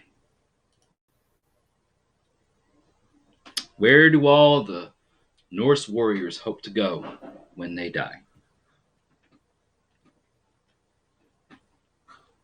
First right answer. Okay, so Tasha Patton says Valhalla. That is correct. That is correct, Tasha. All right. So guys, just bear with me. That question is closed off. So Tasha Patton got it right. She was the first, or Tasha was the first correct answer. Patton. Good. Tasha Patton. Number 1. So we're going to put your name down. We're going to put a 1 next to your name. So you got the first question correct. So good job. Victoria and Christina also answered correctly.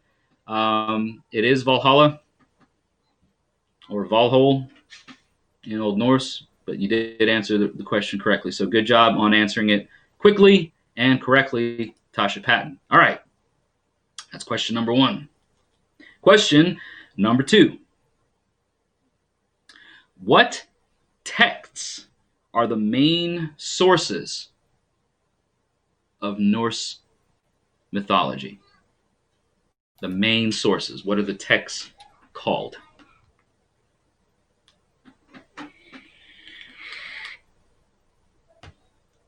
What are the main sources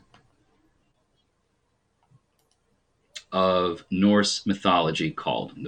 What texts are the main sources of Norse mythology called? Okay, all right. So Tasha and Wyatt. Tasha says prose Edda.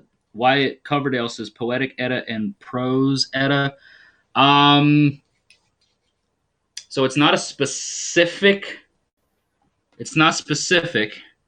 Yet I'm going to. So the poetic Edda is the. Tasha, you're not wrong. Wyatt, you gave a more specific answer, and that gives I'm going to give it to Wyatt on this one. Good job, Tasha, because you technically are not wrong. However, the overall collective of the stories are the Eddas, is the correct answer. So the Eddas are the correct answer. So I'm going to give this one to Wyatt Coverdale. So Wyatt, you've got one.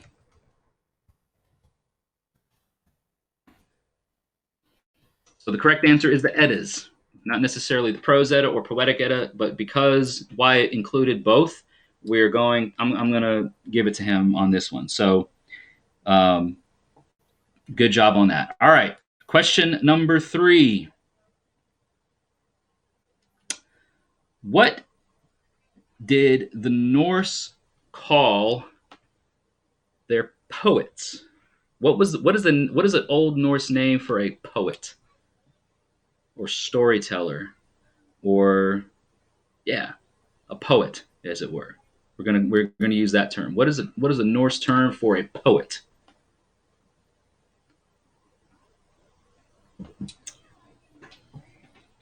Tasha with Scald. Congratulations, Tasha. So you get 2. Very good. Is the correct answer. Scald is the correct answer that we are looking for. Great answer, Christina, with Saga. It's more than that's the name of a story. And then Victoria says Bard. The title of a bard and the title of a skald, I think, are synonymous, but the actual Norse name is going to be Skald. So congratulations, Tasha. You are now 2 correct answers. And Wyatt is still sitting pretty at the number at 1. So we've got 3 questions down and 6 to go. Okay. Next question. What did the Norse call the fiery region to the south of their world? The south of their world. To the south of their world. What was the realm that was called? What was the realm to the south of their world called by the Norse people, old Germanic people?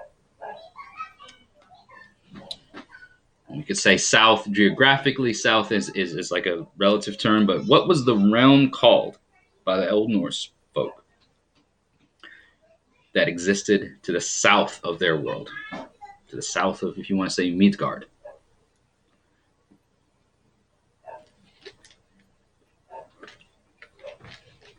Victoria Muspelheim is correct. So Victoria Blackwolf, you are 100% correct. Christina, Hell is beneath and is a realm that is, yes, I guess you could say, like, if you were looking at it from like a compass standpoint, or like the polar aspects of things, north, south, east, and west. Yes, it is south, but the fiery realm is Muspelheim. So congratulations, Victoria. You are now entered into the possibility of winning this rune set. So we got Victoria Blackwolf. Score of 1. So tying with Wyatt Coverdale in the trivia We have Wyatt and Victoria. Tasha leading by 1. All right, so good job, everybody. Let's continue on with the questions. All right, now, question number, we got 5 now. We're at number 5. What happened when the Muspel, the realm of Muspelheim, what happened when that collided with the frozen world to the north known as Niflheim? What happened when Muspelheim and Niflheim collided or met? What happened? What happened when Muspelheim and Niflheim collided?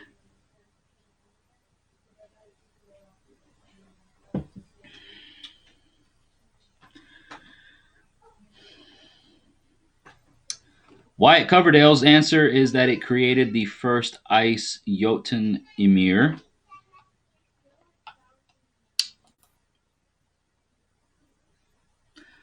That is very specific.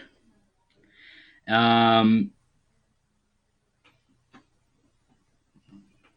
very specific.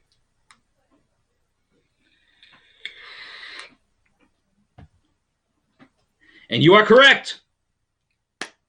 Wyatt Coverdale tying now with Tasha. So it's like, you know, the creation of life, you know, and Ymir being the primordial being, the life that exists in the lore. We're going to go with that. Yes. It's kind of like Victoria commented, like the Big Bang created, and Christina says created the 9 realms. So you are not all incorrect. Wyatt was the first correct answer to reach. So now we have Tasha and Wyatt tied for first place, Victoria in second, and nobody else in the running. And we now have 5 questions asked and 4 remain. You guys are doing great, and this is awesome. And this is for, you know, a cherry wood rune set that I burned, and Matthew Petrie at Odin's-Beard Woodworking provided the materials for.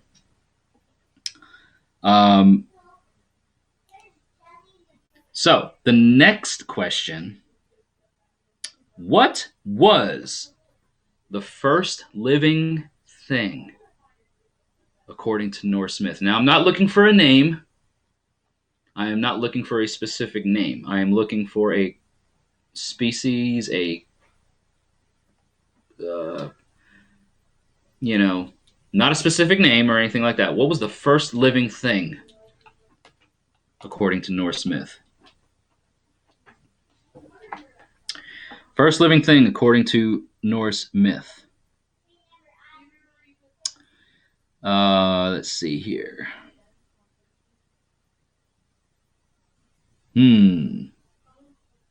Oh. Ooh, Wyatt.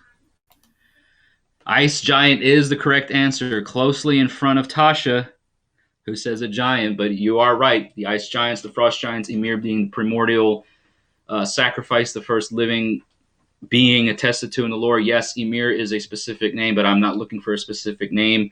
And so therefore, Wyatt Coverdale says an ice giant, and then Tasha afterwards says a giant. Yes. Now Christina says the cow. That's pre like the creation. You know what I mean? So it's an interesting that you would mention that to think about that. But I'm looking for the giants as the answer. So we are going to go with Wyatt Coverdale being the first living thing is the frost giants as that. So now we have Wyatt at a score of 3. Tasha at a score of 2, Victoria at a score of 1. We've got 2 more questions to go. Now, if Wyatt answers the next question correctly, he could take it, right? If Tasha answers the next question correctly, it could tie. If Victoria answers the next 2 questions, she could win. These are the 3 people in the runnings of things. So it is getting down to the nitty-gritty. So let's see what we've got next. I need to come up with a good one. Ooh, I need to come up with a good one.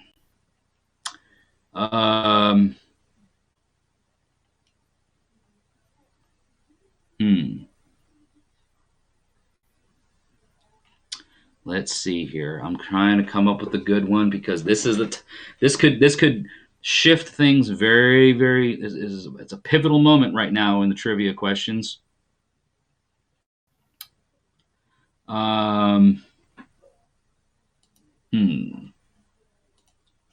Let's see here.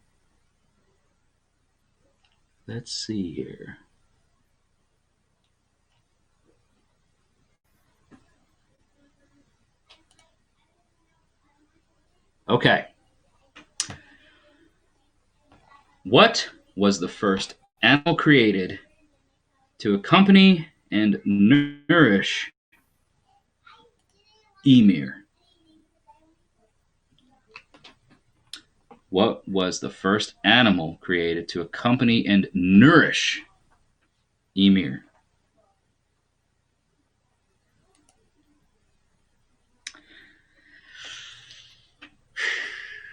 Wyatt Coverdale, cattle.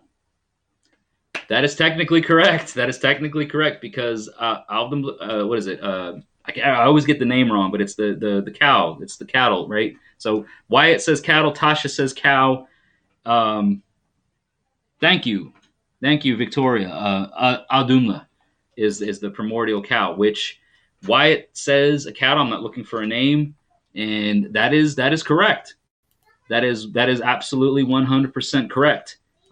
So the way I see it, ladies and gentlemen, is we've got a score of Wyatt Coverdale with 4 correct answers answered immediately, followed by Tasha Patton with 2 and Victoria Black Wolf with 1, which gives us 8 questions. I will gladly give you the 9th question, but at this point, it's by a landslide.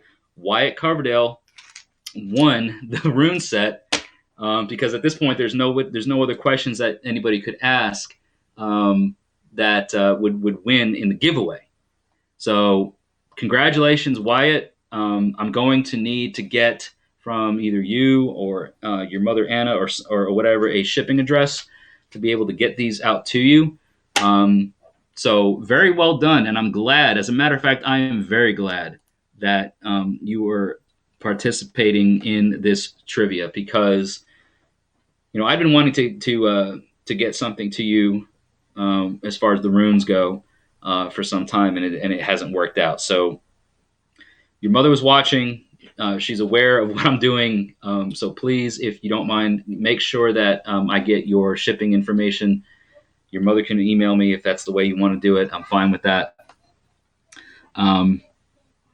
It's fine. It doesn't have to be today. But ladies and gentlemen, let's all give down here in the comments section. Let's all just give a big up to Wyatt Coverdale for winning this giveaway for a cherry wood rune set provided by Odin's Beard Woodworking, made by me here on Midgard Musings.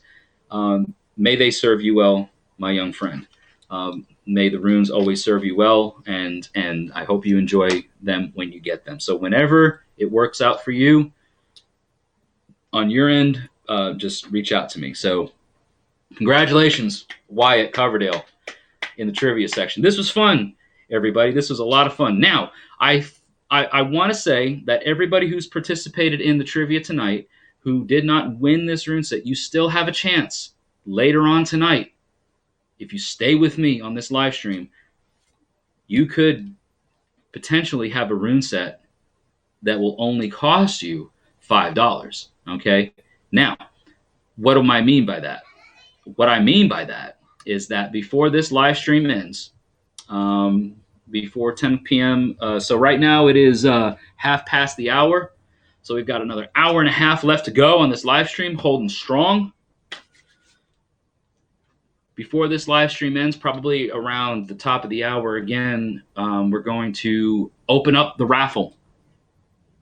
And it's a $5 entry. No more, no less. I don't want no more than a $5 entry, and the same person cannot enter the raffle twice. You can get another cherry rune set from Matthew Petrie at Odin's Woodworking and made by myself. So the materials, it's essentially two of the same thing here. So we've got another rune set that's going to be going up for basically for Raffle here before the end of the night. So you do have an option. You do have the ability, at least, to cash in on this. So I'm going to go ahead and just post it down in the comments here for all of you to see. The PayPal link for which you're going to submit your $5 donation. And it's not a donation. It's a $5. It's a buy-in. It's like it's buying a raffle ticket, right? So we've got one more rune set that needs to go tonight, and I need at least 8 participants for it to go. At least 8. All right. So it's $5. I've got 10 people watching. If you want more people to come in on this, share the video around. All right, folks.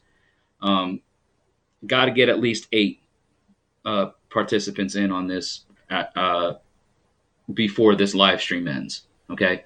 So if you want in on it and you want to buy in on it, we need to get to 40. So the reason why I'm saying 8 is that it's $5 buy-in times 8 participants. We're going to generate a random number, or not a random number, but a random name, and I'm going to try to share it with you guys live here on this live stream for so you can see that I'm not like playing favorites or anything like that. And I should be able to show you, like, it's like a wheel. Like, we're going to generate random names here on YouTube. So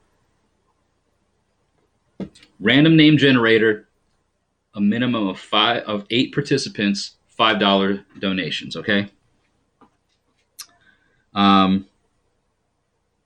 You can definitely participate. Anybody can participate, but we've got Wyatt Coverdale, who won the rune set fair and square in the trivia game. So congratulations to him. And but we're going to get into that here in like at the top of the hour.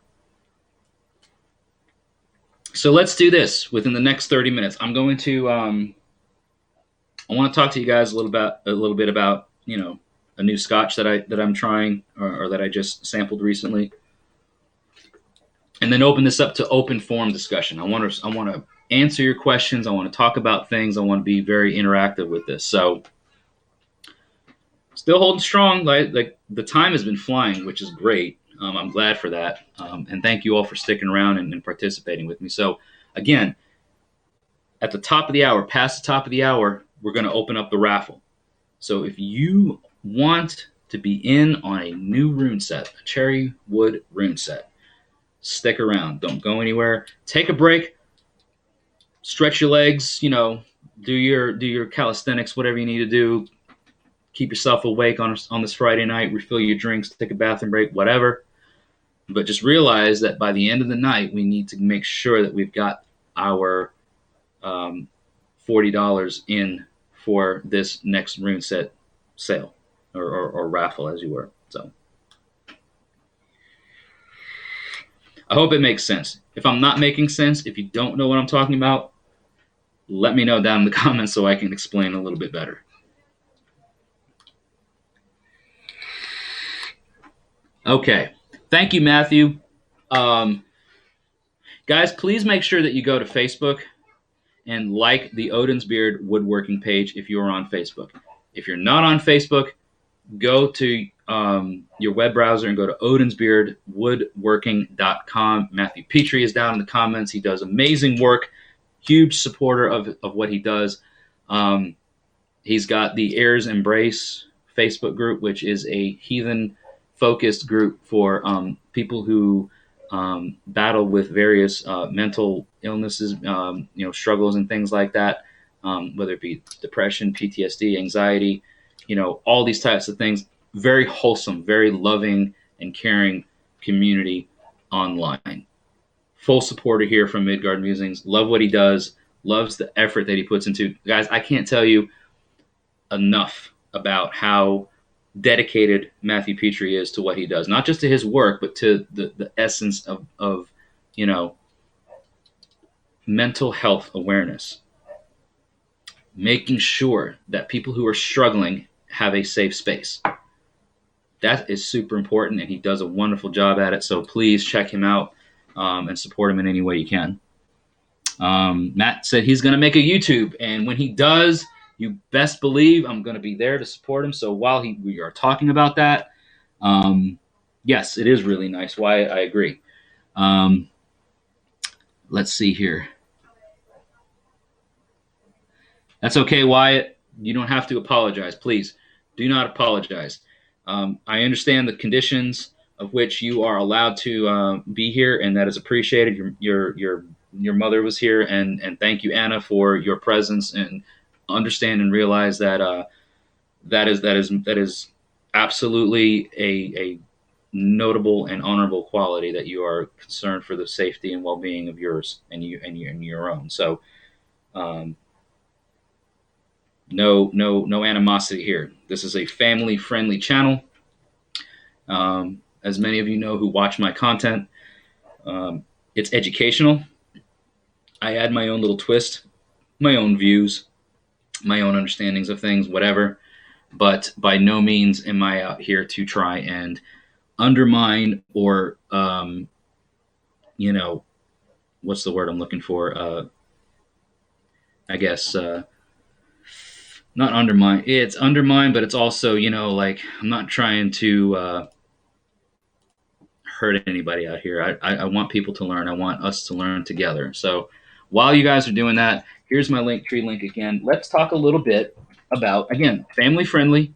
All right. So if you are not of legal drinking age, you can't do this legally. But we're going to talk a bit about a delicious scotch that I have come across.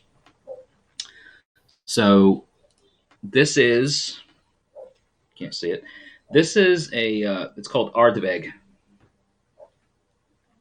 So for all the folks that are watching that are of legal drinking age, that like single malt scotches, let's talk about this before we get into some more reading from the lore.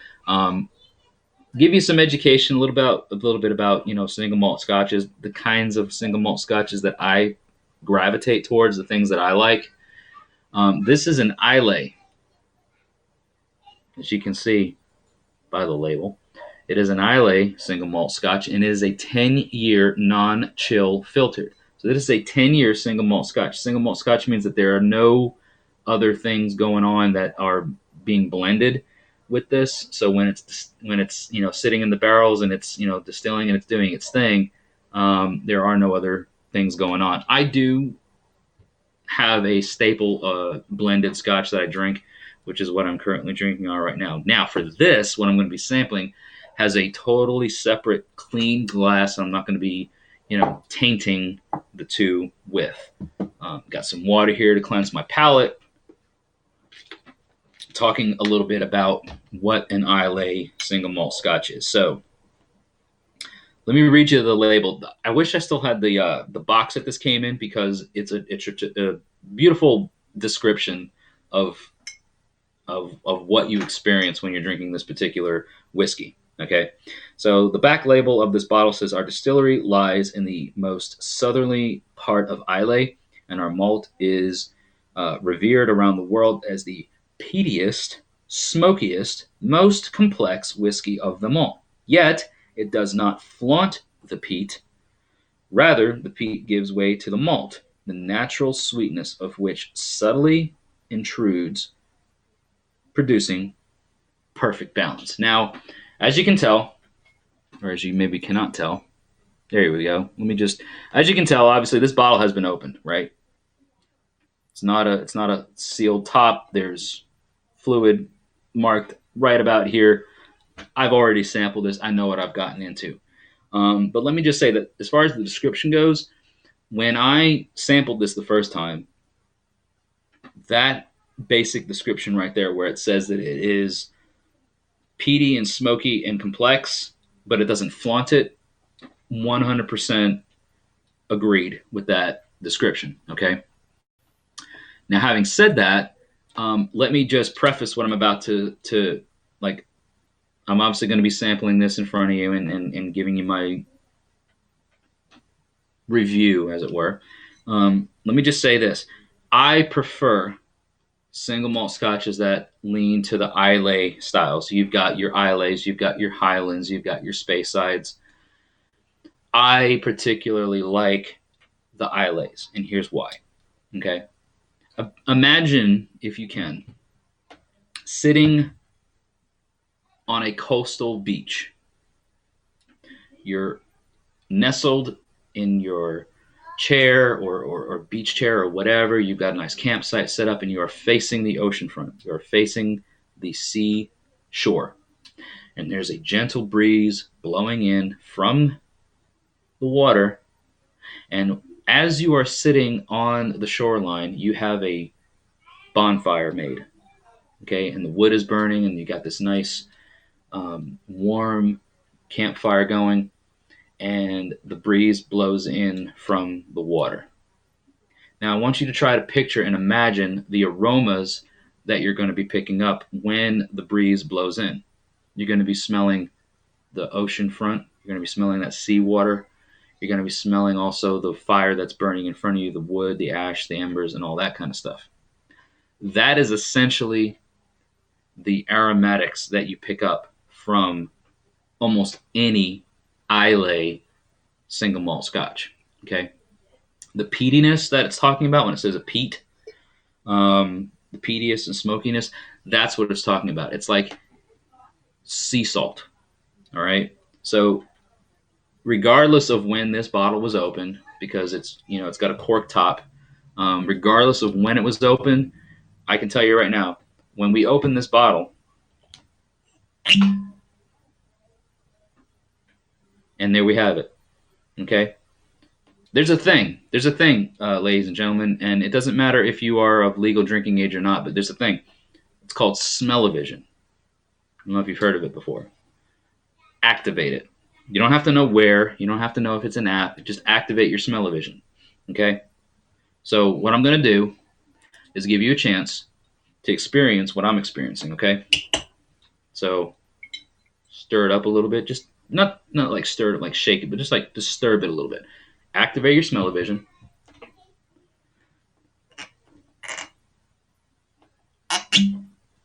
Now, give that a whiff. Go ahead. I'll leave it there for a few seconds. You get it? You get that kind of like, it's like an oceanfront, sea salty, sort of earthy, very smoky in a way, elements. Did you get it? So that is what you get from most of your Islay scotches. Now, this particular scotch, again, it's a 10-year, guaranteed 10-year-old single malt. Sea spray, terry rope, immense smoky intensity. Now, I'm going to pour some into this tumbler, and we're going to give you I'm going to give you my review of what I think of this particular single malt, okay?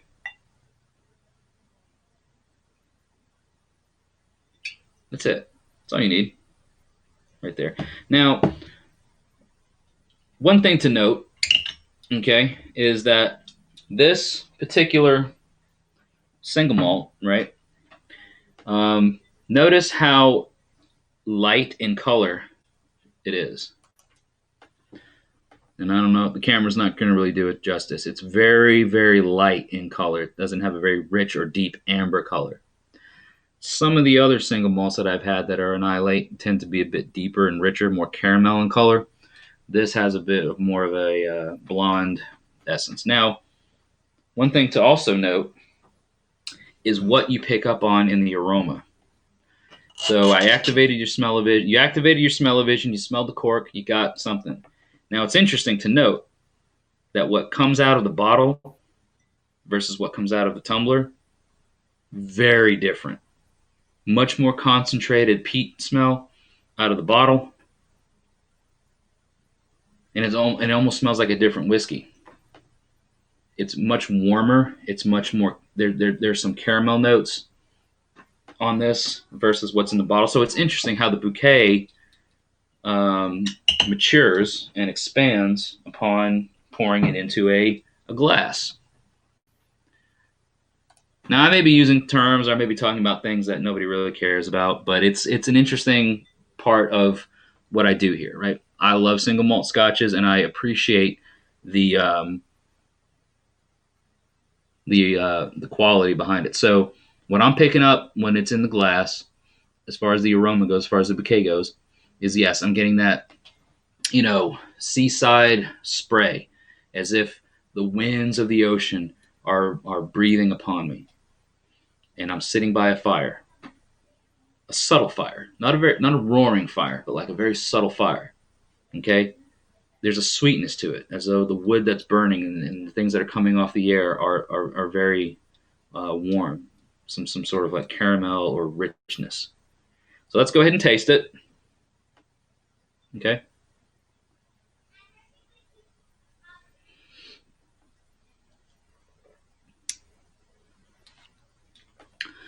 And it is not as bold as a lot of Islay single malts that I've got.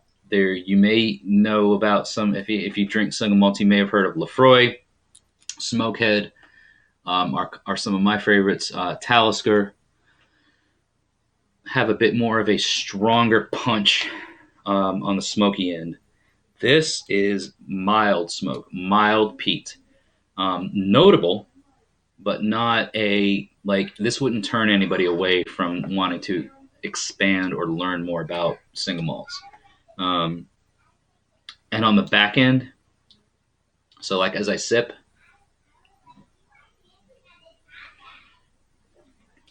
and consume, exhale, on the back end, very rich, very smooth, very warm, very caramelly in its essences. So you get that initial punch from the Islay that kind of lets you know, like, hey, I'm here.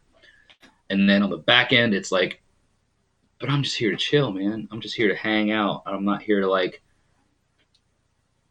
be problematic. So that's my review. As far as like taste goes, I think it's a nice introduction to single malts with focus on the Islay style.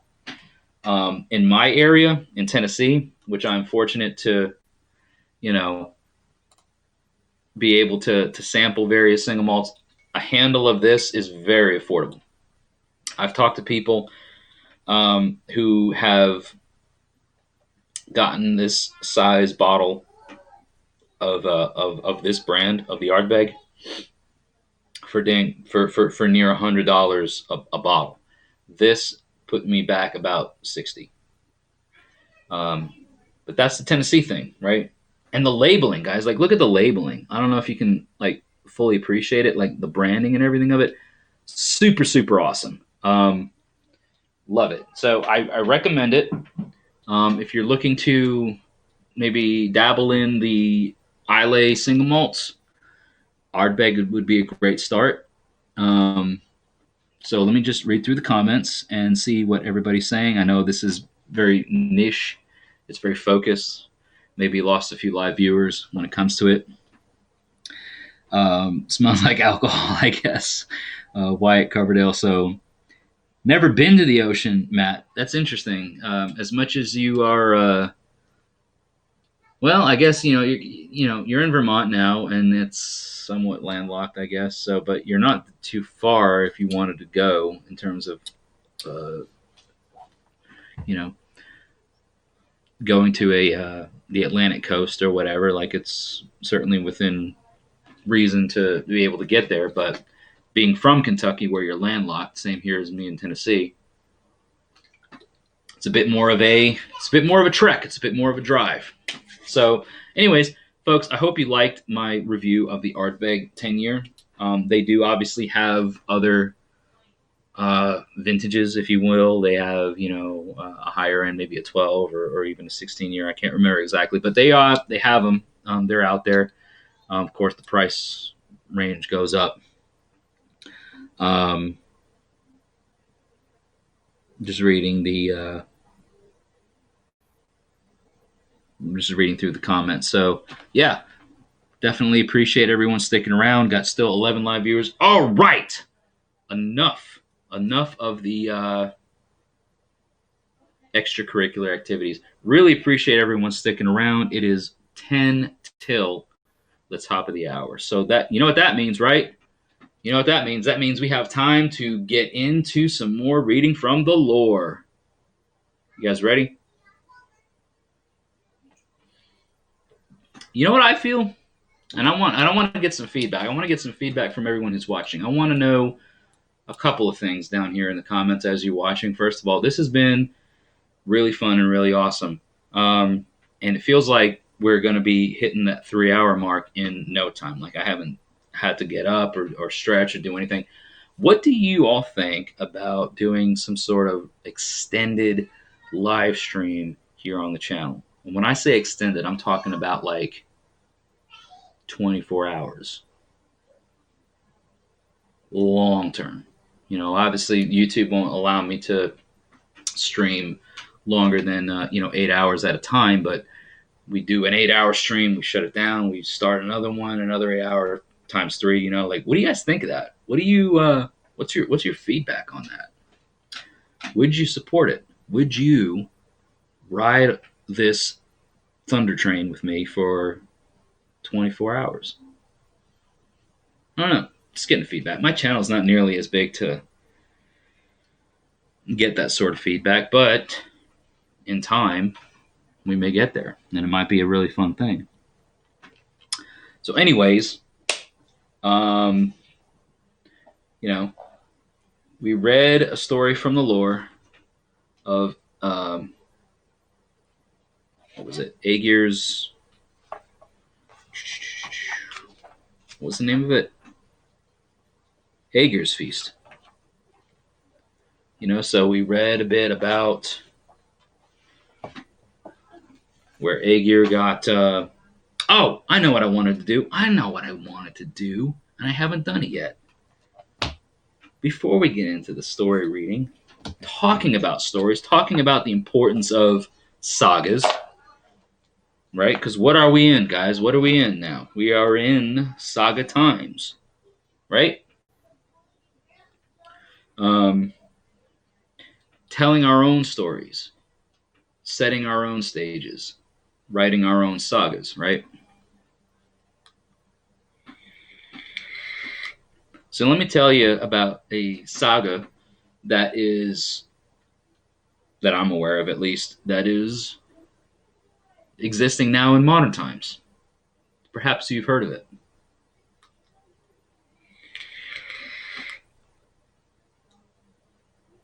Has anybody here who's watching right now heard about the saga of Bjorn Thoresen?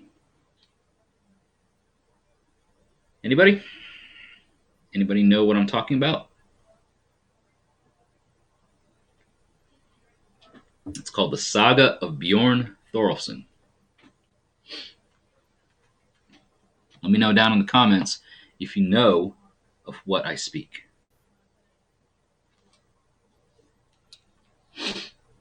While I check my notifications, because we are rocking and rolling. Ooh, I got a message to my Facebook page. The very god of sea and sky. The Vanir god of sea and sky. The Saga of Bjorn Thoresen. Does anybody know what I'm talking about? Okay, Tasha Pattinson. Tasha, if you're still watching, I have been notified that you donated a $5 donation into the rune set raffle. So, perfect. Let me put your name down on my list. Hold on. Please do not send another one, because we don't need that. Tasha Patton, right? Let me make sure that I got that name. Yep, Patton. Natasha, if you're still watching, I hope you are. Please stick around, because before the night is over, I hope we have at least 7 more participants. Hello, Maria. Maria Fury from New Zealand, as I recall. One of my Patreon supporters has just joined the live stream. So Maria is in a totally different, not just a different time zone, ladies and gentlemen, but a totally different hemisphere. We got Maria Fury checking in from New Zealand in the southern hemisphere. So hail and welcome to Maria. Hello, Brett. How do we do the raffle? Brett, stick around, please, because the raffle is going to be something that is going on here very soon around, well, you know what? We're like 5 minutes in, so we'll I'm going to talk about this in just a second before we get into some more of the lore reading.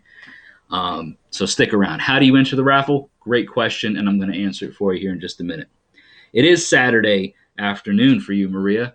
And it is here Friday night. So Maria is speaking to us from the future, ladies and gentlemen, for those who are live watching us right now. As I speak right now, in the middle of a 3-hour-long live stream here on Midgard Musings. So thank you all so much for joining and watching. Right now it is near 9 p.m. on a Friday night, and in New Zealand, where Maria is checking in from, it is nearly 2 p.m. tomorrow. 2 p.m. Saturday. So that's pretty awesome, and that's really great, and I appreciate it. So Maria, we've been, for you those that are just checking in, be sure to please check out the Linktree description that I'm putting down below. It's all the links and the ways that you can support this channel. Tasha Patton has already jumped the gun and entered into the raffle. So here's the rules of the raffle.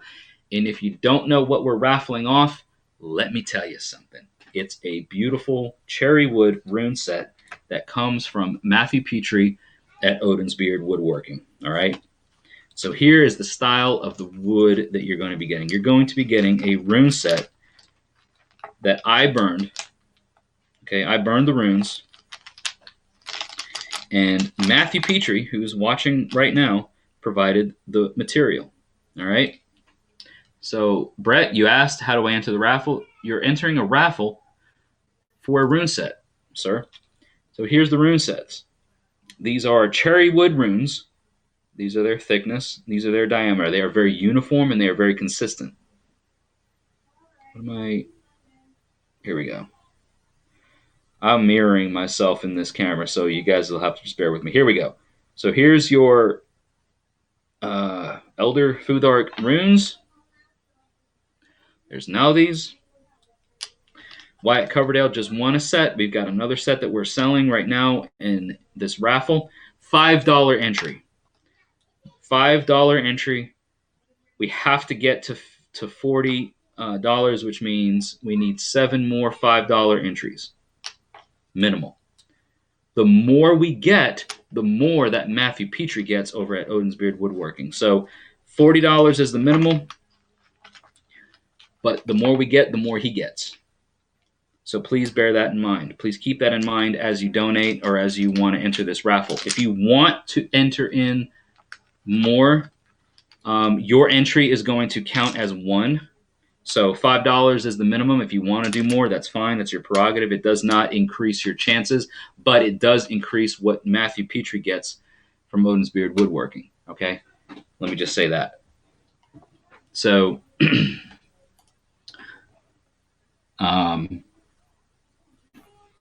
I put my Linktree information down here in the chat for everybody, but for anyone that is interested in entering the raffle, which we are about to kick off right now, here's the link.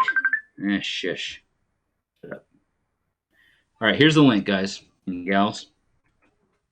Oops. I am horrible at copy and pasting. I think I just double copied and pasted. Hold on. Here it is. There is the PayPal link. It is the top of the hour. We've got about another hour left of this live stream. And we're 2 minutes shy of the top of the hour. But there is the PayPal link that I just posted. So if you are interested in being entered into the raffle, we're going to do at the top of the hour, okay, at the top of the hour, towards the end of this live stream, we're going to do a kind of like a Wheel of Fortune sort of thing. So you need to send your donation into that link, to that PayPal link, and then whatever we come with at the end, we're going to do a random name generator, and whoever that random name generator, whatever that result is, then we are going to that's who wins the rune set. Matthew Petrie says never takes from a living tree, which is an important part of the whole thing.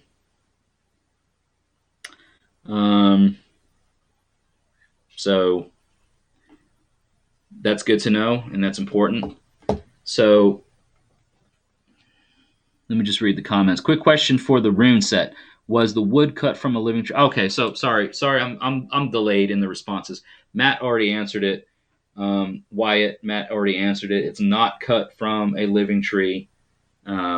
So you got your answer there. So yeah, the PayPal link is down there below. So far, the only one that I've got entered into the to the what do you call it? Entered into the raffle is Tasha Patton.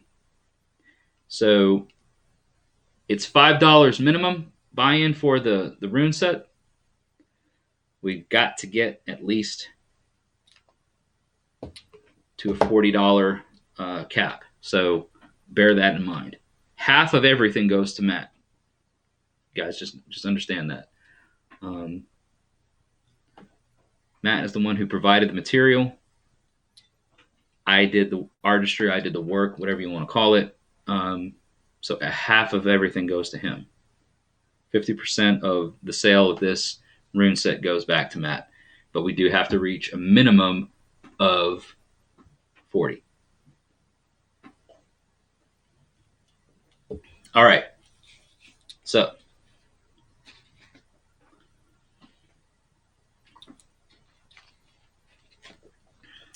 hope everyone's doing well.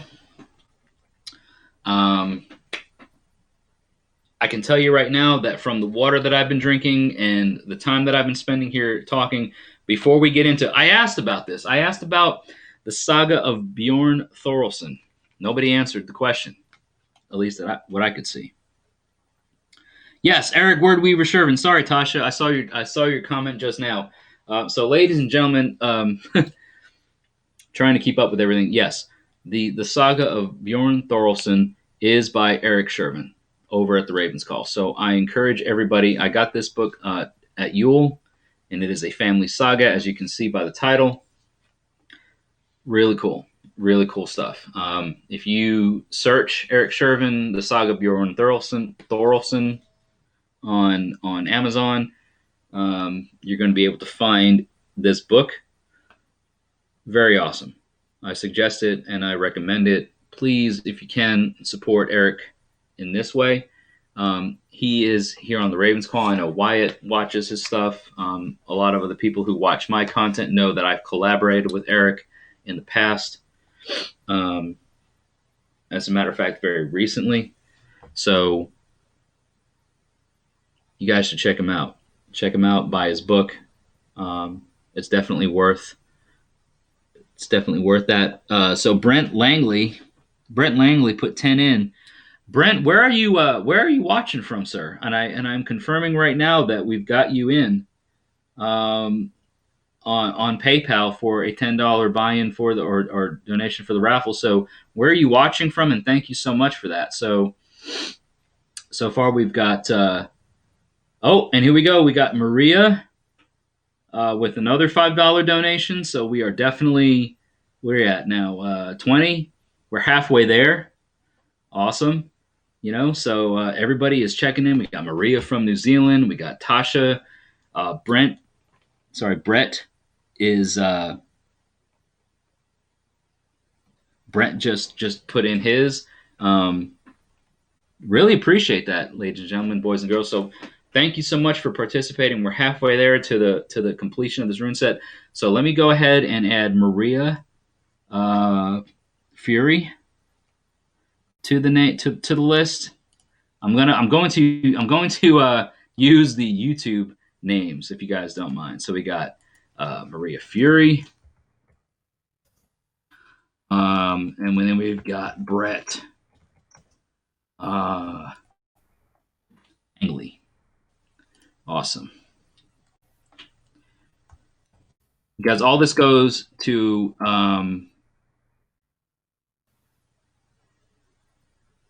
where did that go? Where do we at here? Oops, let's see here. I want to do that. So Brett Langley, like you all are contributing to a very noble cause. You know what I mean? Again, it helps support Matthew Petrie because these are the materials that he has provided. So thank you very much. New Hampshire, awesome. Well, I'm, you're up in the Northeast region of the United States. Matthew Petrie is in Vermont. I am originally from New York. Going to be visiting family up there soon. So thank you so much for your contribution. Thank you, Maria. We don't need to have an exchange rate, like Maria says. You're right. Like, what is even that? And as Matthew said, the thanks that I am expressing, and that I'm sure he is expressing, we can't thank you enough. You guys are doing wonderful things for wonderful people. All this down here that you see, it says subscribe to Midgard Musings. What I'm asking for as far as a donation, it's just to get what the people who deserve it need. So while we are waiting, everybody who's currently watching. Right now, we are sitting at 10 live viewers from all over the country and all over the world. As a matter of fact, if you are interested in getting involved in the rune set sale or the rune set raffle, please.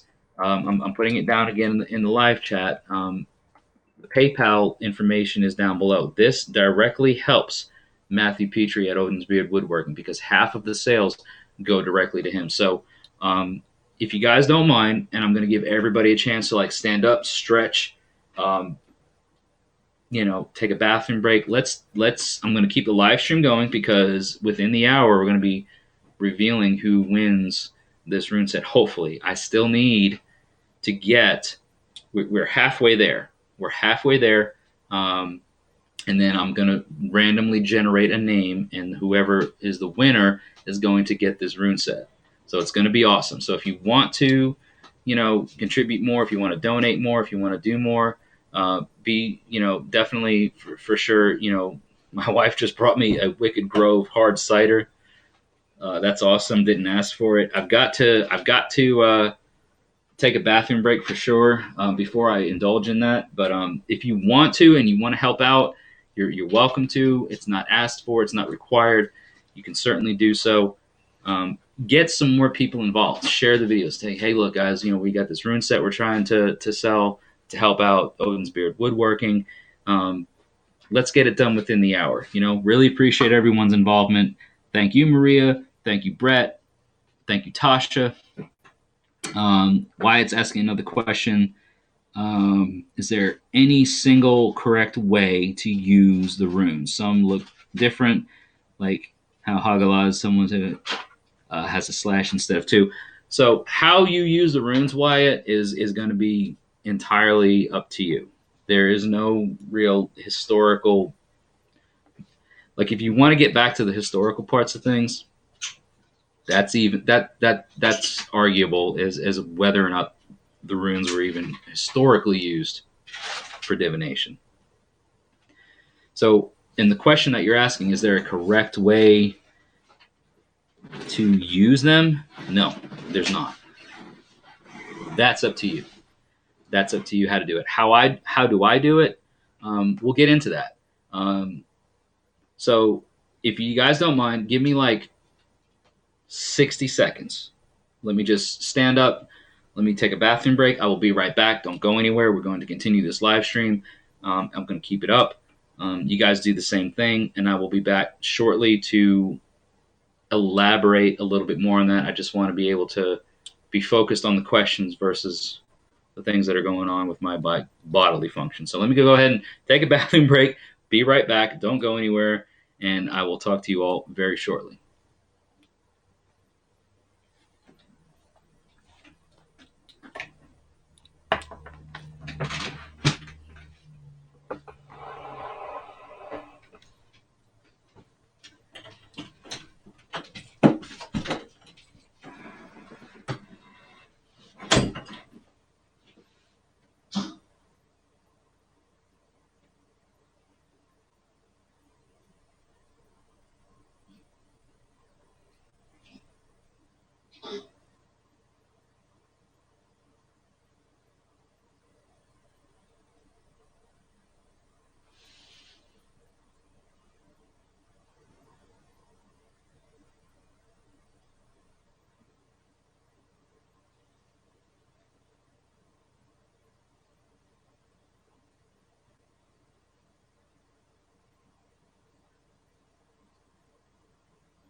Hello. Testing, testing, testing, testing. 1, 2. All right.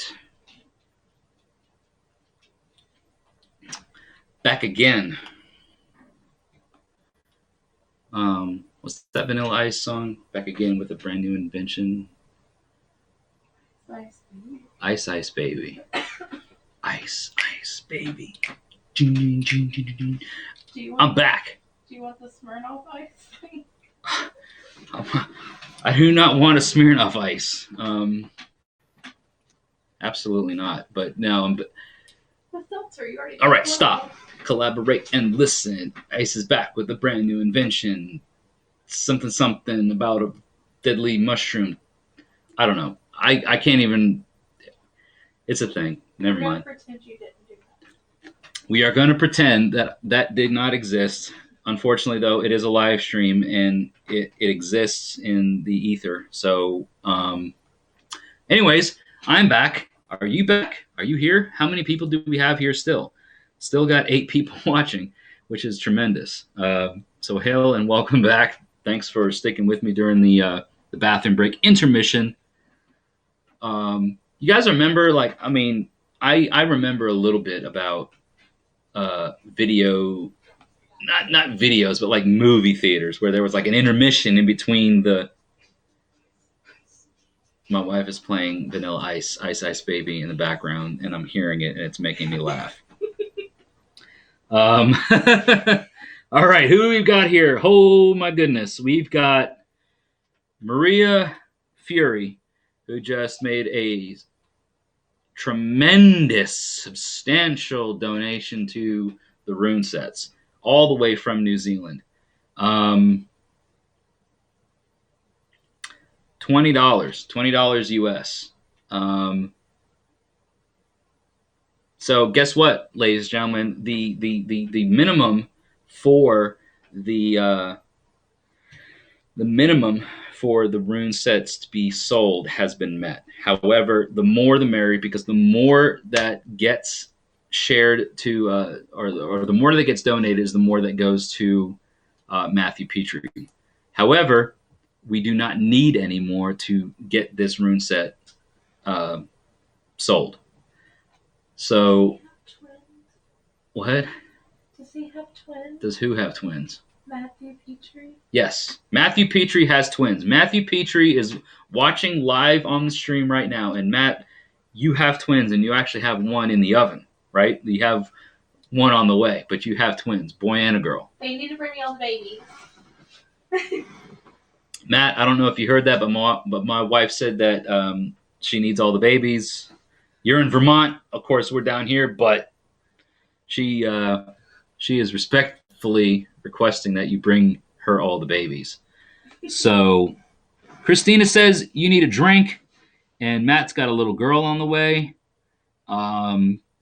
Let's do this, Maria Fury. So thank you for your donation. Ladies and gentlemen, we currently have 3 names in the random name generator. We have Tasha Patton, Maria Fury, and Brett Langley. So you have a 1 in 3 chance right now between the 3 of you to win this rune set. So anybody else between now and at the top of the hour, so you've got 45 minutes to contribute to this rune set. We need more names potentially to increase the odds, or to make it a little bit more interesting, a little bit more challenging. So if you want to enter in for your chance to win a cherry wood rune set provided by Matthew Petrie, burned by me, a $5 donation is all it takes. Currently, we are at the minimum, so bear that in mind. But the more the merrier, because again, half of this is going back to Matt. Half back to Matt. So between now and the next 45 minutes, we're going to read some more from the lore. I'm going to try this Wicked Grove hard cider. Wicked Grove hard cider. Like it's wicked cool. Like you're from Jersey or something. It's wicked cool. I don't know. I've had it before. It's like alcoholic apple juice, but it's fizzy. It's like alcoholic apple juice soda. We'll call it that. It's alcoholic apple juice soda. Very fruity, very appley. It's like I'm biting into the side of in the side of an apple because it's cider. Someone won something. Did what? Someone did win something. Wyatt Coverdale won a rune set. Well, you did what's the person because they're asking about it. Anna covered them. Yeah, Anna Coverdale is. So Anna, if you're watching, I know I got your message, and I told you to make sure that I got. Oh, Brett Langley. Brett Langley is contributing more to the rune set, but yes, Anna Langley, I will be in communication. Anna Coverdale. Sorry, Anna Coverdale. Did I say Anna Langley? Mm-hmm. I got names like blending right now. Anna Coverdale, which is Wyatt's mother, watching the live stream tonight. Tremendous. And I'm really super excited about this because this rune set is coming to Wyatt, and I'm very excited that we're in communication now about this. So like an awesome kid. He does seem like an awesome kid. My wife is saying, and I am not the only one saying this. Other people who are, supporters of the channel and who I talk to on a regular and daily basis are like, we got a kid here who's like needs some guidance or like he's on the right path and we want to see him grow. So I'm really extremely excited about getting this rune set out to Wyatt, and thank you, Anna, for facilitating this and being an active part of that. It is your boy. I see your comments in the live stream. So I did get your message. I do acknowledge that I received it, and we will be in communication and make sure that this rune set gets sent out. We'll talk, all that kind of stuff. Thank you, Brett Langley, for the extra donation because that is helping out Matthew Petrie. You guys are doing a wonderful thing. Everybody that's involved with this right now, you're helping out good people. I'm going to say that. So thank you very much, Brett. Let's get into some more lore reading, right? Because we've got some more lore reading to do. The last story that we left off with was, the retrieving of the Cauldron. Interestingly enough, that kind of alludes to a little bit of the story of Locusena, which I'm trying to. You know what? Can you? I can get it, but can you? The book right there, the Poetic Edda on the top of my laptop. Could you hand that to me, please?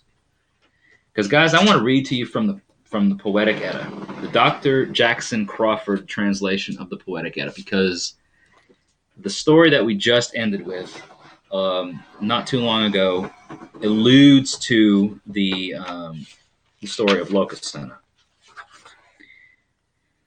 And that is the fleeting insults being exchanged by Loki and the gods and this and that. So let's, if you guys don't mind, let's go ahead and read from Locusena.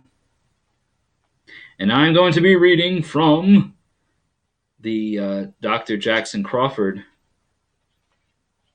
If you guys are familiar with him on YouTube, the Dr. Jackson Crawford translation.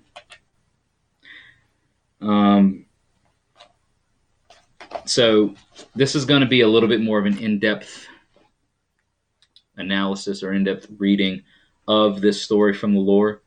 And it's going to 100% focus on Loki's involvement with the Aesir in Aegir's Hall that kind of feed off of what the story that we just read from, like Aegir's story and Aegir's feast, right?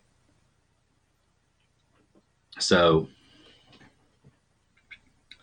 I'm very happy about this as well, Wyatt. I'm happy for you. And I'm glad that this worked out. And I think that this is, things are fated. We'll talk a bit about that just briefly. Things are fated. Things happen for a reason in the way that they're supposed to happen.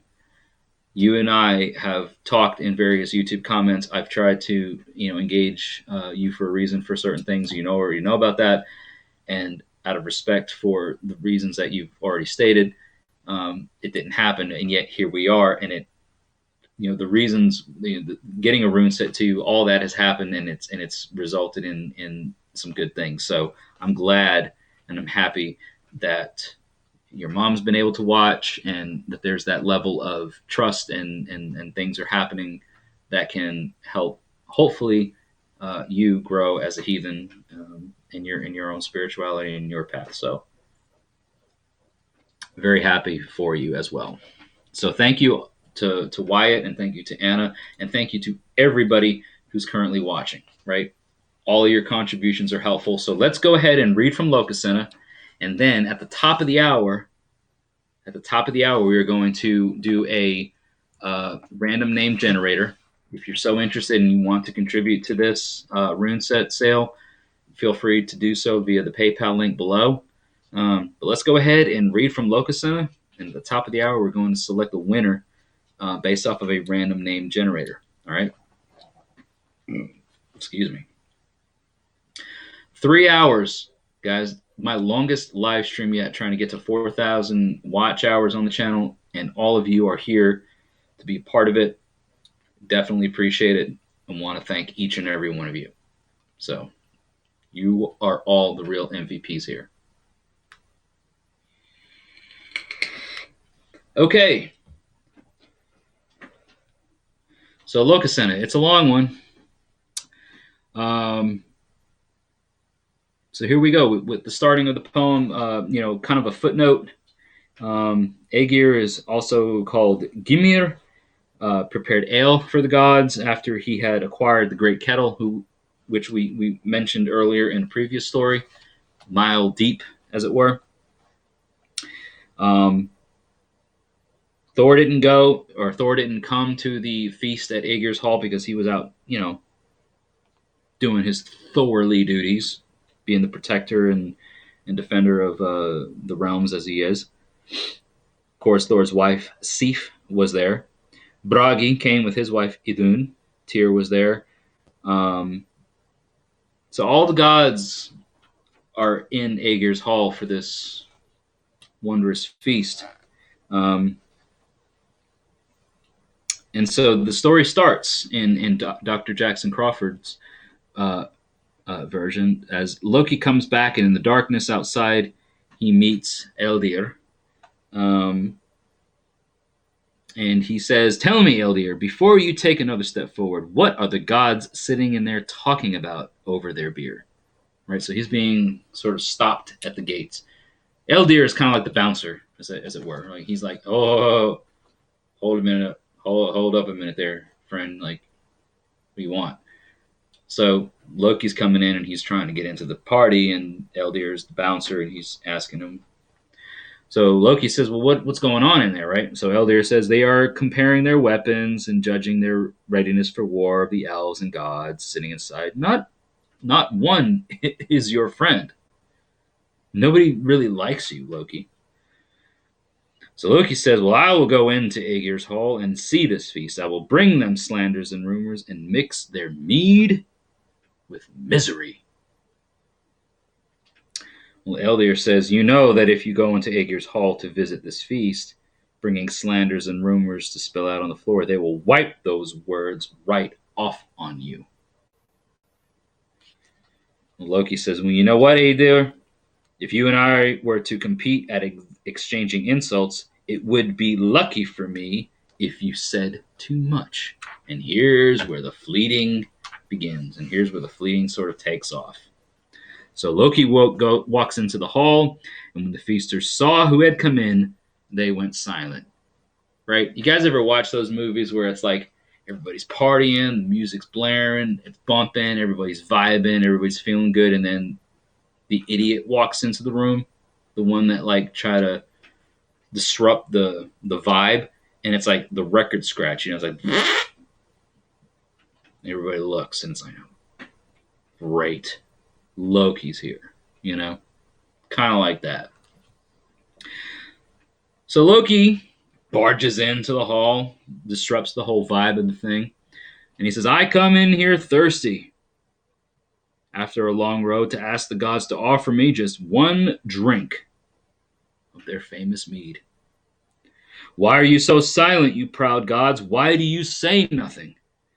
You ought to show me to my seat at such a feast, or else order me to leave. Now, Loki's obviously pretty belligerent at this point. Maybe he's already, had a little bit too much to drink. Who knows? But he says his piece. So then Bragi says, the gods will never show you a seat at this feast. The gods know what company they want to share, which is a happy evening's drink with. To which Loki says, well, do you remember Odin? Not even acknowledging Bragi at this point. Do you remember Odin, when in bygone days we blended our blood? You told me then that you would never taste a drink that was not served to us both. Well, the Allfather is sitting over there, and he says, get up, Valdir, let this father of wolves take a seat and have a drink. Let's not let Loki slander us here in Aegir's Hall. So Odin himself recognizes the blood oath that is sworn between them. So Vidar stood up and served Loki a drink. Before he drank, Loki says, hail, gods and goddesses! Right? All the high and holy Aesir, except for that one god who sits further down the bench. That one there, Bragi. Well, Bragi says, well, I will give you a horse and a sword. I offer you these freely and a ring, but in exchange, please don't slander the gods. Don't awaken their anger. To which Loki replies, well, since when have you had a treasure or a horse to give? Of all the gods and elves inside the hall, you're the biggest coward. And Bragi says, well, if we were outside and had you not come inside Aegir's Hall, I would be holding your severed head. I'd pay you back that way for all your lies. Loki responds, well, you're brave while you're sitting. But you wouldn't do that, Bragi, you bench warmer. Go ahead and strike me if you're so angry. A brave man wouldn't be afraid to do that. Calling him out, Go ahead. Go ahead and do it. You're a sissy if you don't, kind of thing. Well, then Idun interjects. She says, I beg you, Bragi, think of your children by blood and by adoption, and don't slander, not even Loki, here in Aegir's Hall. Loki turns and looks at Idun and says, silence, Idun! I don't think there's any woman more lustful than you, not since you wrapped your pretty arms around the killer of your brother. Well, Idun's response is, I will not slander you, Loki, not even here in Aegir's Hall. I will calm you, beer-maddened Bragi. I don't want you two to fight. Well, now we have Geirfinn, who speaks up. And they say, well, why should two gods exchange insulting words here inside the hall? I think Loki is a cheerful fellow. Everyone loves him. Loki looks over. Shut up, Geirfinn. I remember that boy who seduced you into his bed. That handsome boy that you gave a necklace and you opened your thighs for him. To which the Allfather Odin speaks, you're mad, Loki. Out of your wits. If you want to make Geirfinn angry, I think she foresees the future or foresees the fates of all living things as well as I do. Now Loki's getting deep into it. He turns to Odin. He says, shut up, Odin. You always judge battles unfairly for humans. You have often given defeat to the better side when you shouldn't have. Well, Odin says, you know what? Even if I did judge unfairly and made the better side lose, I know that you, for 8 years, lived on the earth down below as a cow in milk and as a woman. And you've given birth to children. I call that a pervert's way of living. It's getting thick down here, boys and girls. The fleeting is real. Well, now Loki says, you know what? People say that you practice womanly magic. And Sam say dressed as a woman. You lived as a witch among the humans, and I call that a pervert's way of living. Well, that Frigg speaks up. And Frigg says you should not discuss your histories open in front of everyone. Whatever you two gods went about doing in your younger days, that belongs in the past and should stay there. Now Loki, being Loki, turns around and says, silence, Frigg. You're Fjorgen's girl. You've always been lustful, thinking of when you, Odin's wife, accepted both Vili and Ve into your embrace. To which Frigg replies, you know, if I had a son like Balder sitting here with me in Aegir's Hall in the presence of these gods, I declare you would never come out alive. You'd be killed shortly.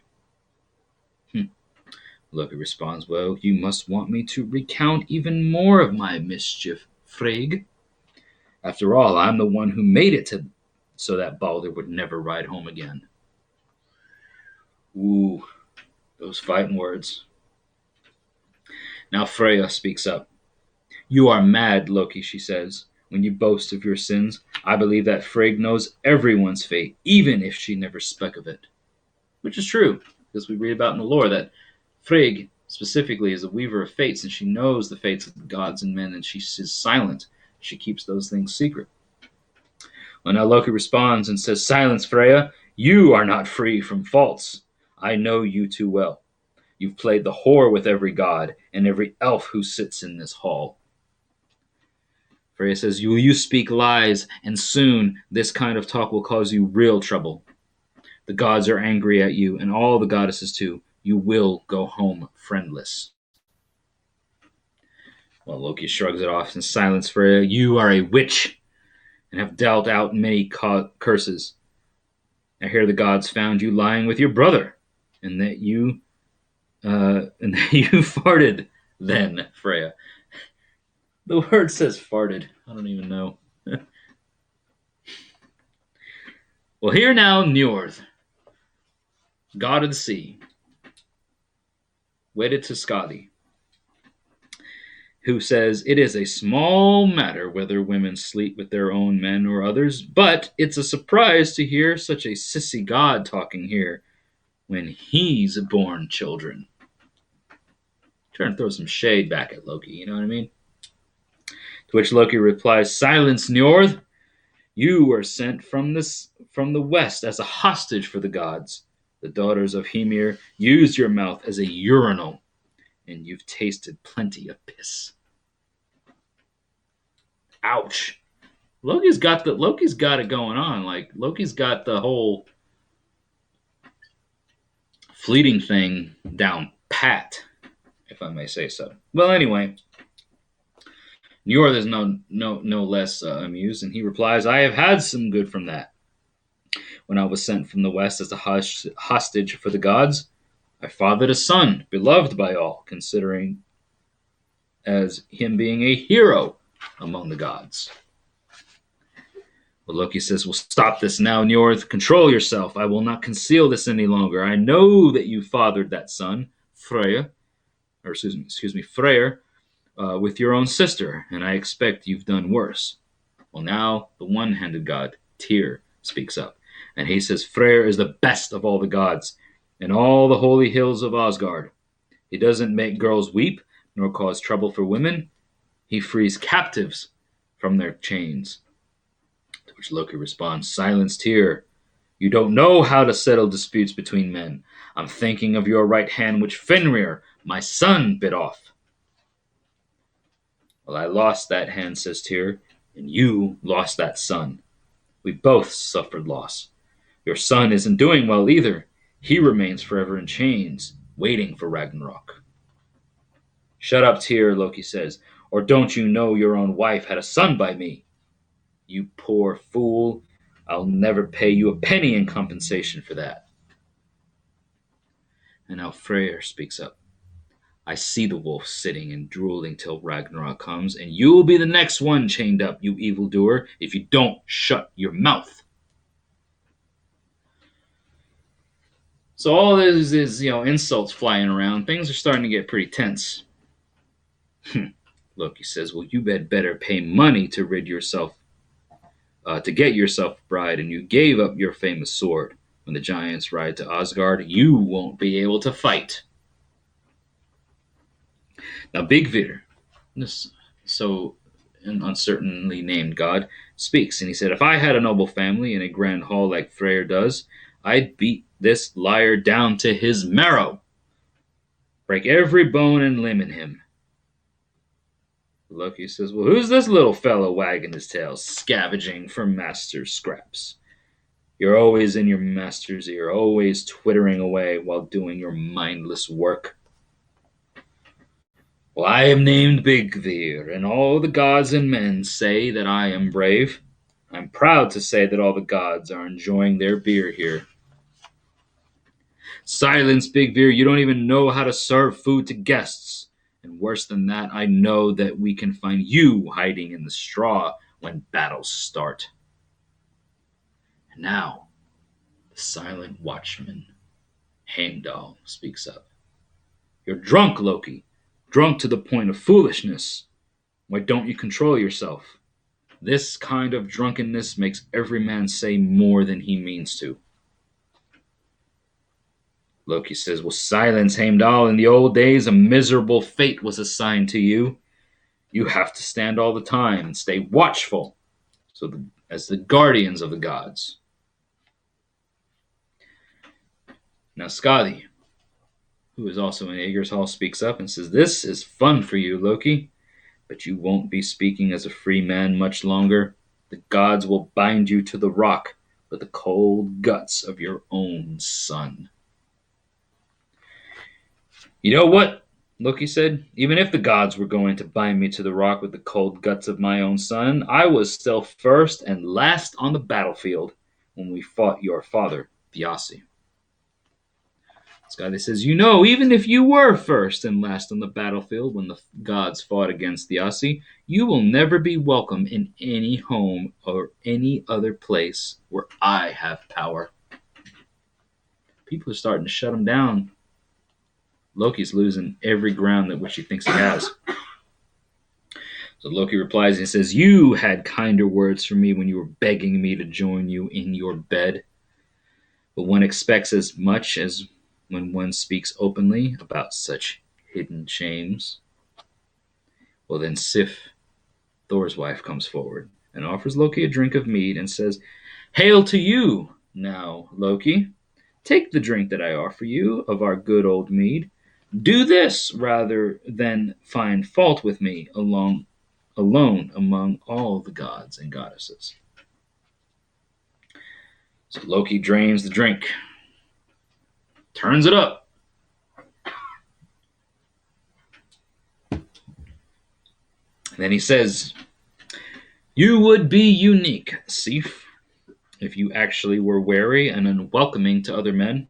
But I alone know how you were unfaithful to your husband Thor, and I was the one who you slept with. Now Bela, one of the goddesses, says, listen, all the mountains are shaking. I think that Thor is coming home.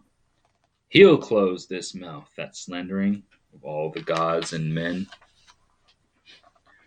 Loki says, silence, Bela. You're Bigvir's wife, and you have plenty of other faults. There's no greater beast among the gods here tonight, you lowly milkmaid. And then, around the halls of Aegir, the thunder crashes, and in comes Thor, the Thunderer, who says, silence, you sissy, or I'll let my hammer silence you instead. I'll knock your head off your shoulders, and then you'll be silent and dead. Loki's still feeling it. Thor has come to the hall. But why are you making such a big show of yourself, Thor? I don't think you'll look half so daring at Ragnarok when the wolf swallows your father. Now Thor Thor is here. He says, "Silence, you sissy, or I'll let my hammer silence you instead. I'll throw you out of here into Jotunheim, and no one will ever see you again." To which Loki responds, "You'll never, probably ever, tell any human beings what you've done in Jotunheim. I remember when you sat trembling in a giant's glove. You didn't look much like Thor then." "Silence, you sissy, or I'll let my hammer silence you instead," cried Thor. "With my right hand I'll beat you. I'll break every bone in you." Loki responds and says, "Well, I expect I'll live a long time still, even if you threaten me with that hammer. You thought Utgard Loki's foot bag was challenge enough, and you left that contest still hungry." Thor cries, "Silence, you sissy, or I'll let my hammer silence you instead. I plan to send you straight to hell beyond the corpse gates." Well, now Loki is there, and he says, "I've spoken to the gods, and the gods' sons, said everything I've dared to say. But it's because of you, Thor, that I leave. I know you, and you alone, mean your threats. You made beer, Edgar, but you'll never again host a feast here. Everything you own will burn up, and you will feel flames on your back." Now after this, Loki and all the falls of Franganer in the shape of a salmon, but the gods caught him. Or he hid in the falls of Frangamer in the shape of a salmon, but the gods caught him, right? He was tied up with the intestines of his son Nori, and his son Nori was turned into a wolf. Skadi took a poisonous snake and tied it up over Loki's poison, and tied it up over Loki so that poison would drip on his face. And Loki is bound with the entrails of his son, and his wife Sigyn sits there and catches the poison in a jar or a bowl. But of course, the poison that is dripping will constantly fill up, and so she has to step away and dump the contents of this bowl or jar out. And when that happens, poison drips onto Loki's face, and he writhes and wriggles in pain and agony.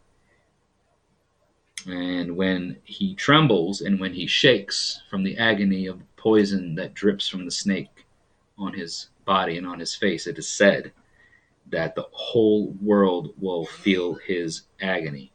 And this is the cause of earthquakes. So there we go, ladies and gentlemen, boys and girls, everyone who's listening. That is the Jackson Crawford, rendition with my own little spin of the poem Lokasenna. So we have now about 15 minutes left to the top of the hour. And all of the donations that are coming in for this rune set have been given. So we have 15 minutes left before we announce the winner. I'm going to do my best to share that with you live, hopefully. I'm not sure how the streaming service is right now, how it's going to, render here live. But as of right now, I've got, who do we've got here? We've got the donations of Tasha Patton, Maria Fury, and Brett Langley. So literally a 1 in 3 chance to win a custom-made cherry rune set. It's going to be totally random. It's going to be a totally randomly generated name. So if you want to be a part of it, it is a $5 donation through PayPal for this rune set. I really don't want any more from Maria or Brett because you've already done way more than I would ask. Anybody else that's interested in wanting to, that's watching, get a custom-made rune set. It's cherry wood runes from Matthew Petrie. I burn the runes into the pieces of wood. So if you are so inclined and want to be involved within the next, 15 minutes or so at the top of the hour, we have done a 3 hour long live stream. Tremendous, fantastic, amazing. Can't believe it's been 3 hours nearly, actually, because the time has been going by so quick. So we'll open it up for an open forum discussion, and then at the top of the hour, we will do the random name generator. Thank you for listening. Thank you for watching. Thank you guys for subscribing. Thank you for helping get this channel here on YouTube up to 4,000 hours of watch time, because that was what this, live stream was for. I'm going to be working on new content between this Sunday and next Sunday, because I'm not going to be in town or around. I'm going to be out of state visiting my family, who I haven't seen in over a year. So I'll tell you what we're going to do. We're going to end this live stream. We're going to do the random rune generator thing, or not the random name generator thing, to see who gets this rune set based off of it. So it's literally a 1 in 3 chance. You got a 30% chance. Is that right? So we got 3 people. 3 people entered into this drawing right now. It's going to be tight. But I'm hopefully going to try to share it live with you, so you can see in real time what we're doing. You still have, You still have 13 minutes left if you want to donate or enter into the raffle. Anyone live now watching, got 14 live viewers. Holy moly. 14 live viewers. If you are new to the channel, let me go ahead and just read through the comments. We've got Murfreesboro Music Scene, who is my wife, actually watching as the moderator. So thank you so much for moderating the comments, Vanessa. Hey, Anna Coverdale, back again. No worries. Don't need to apologize. It's all good. Yeah, 33.333% chance. You're doing the math right. Lot of supporters tonight. I've got a dozen or so people watching, consistent level of people commenting. Wyatt Coverdale has already won the rune set through his knowledge of Norse mythology and Norse lore, so that's really awesome. Great job on that. Glad to see that we're going to be able to provide you with these runes. Now what it comes down to is who gets the final rune set. So I'm opening up a live discussion, and then before we end this live stream, I'm going to do something a little bit special. You want to know what that is?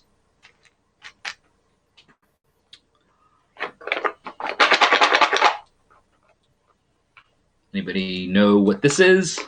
You guys have been watching my channel. Do you know what we got going on in here? So these are the runes that are made, that I made myself from a tree in our yard, a maple tree. We're gonna share a little bit of some rune knowledge. We're gonna share a little bit of something before the end of this live stream. So at the top of the hour, we're going to hopefully be able to share a live reveal of who gets this rune set, and then do a little bit of some things for all the viewers who have been with me now for 3 hours. I know Wyatt has been here for sure, because he's been commenting on YouTube posts, and he's been here for 3 hours. So appreciate that. Appreciate everyone who's been watching. Of course, my wife has been around. Matthew Petrie has been here since the beginning. Anna Coverdale, Wyatt's mom, thank you very much. May you see your sons winning, Anna Coverdale. Yeah, so Wyatt actually won a rune set, which is going to be this. So we've got 2 cherry rune sets, but this is what Wyatt has won. Okay, so he has won because of his, knowledge of the lore. He won a cherry wood rune set that I burned, that Matthew Petrie from Odin's Beard Woodworking provided the materials for, and these are the runes that he is going to be getting. He's going to be getting a cherry wood rune set, Elder Futhark runes. That again, the materials are provided by Matthew Petrie at Odin's Beard Woodworking, who does hand carved god poles and rune sets and things.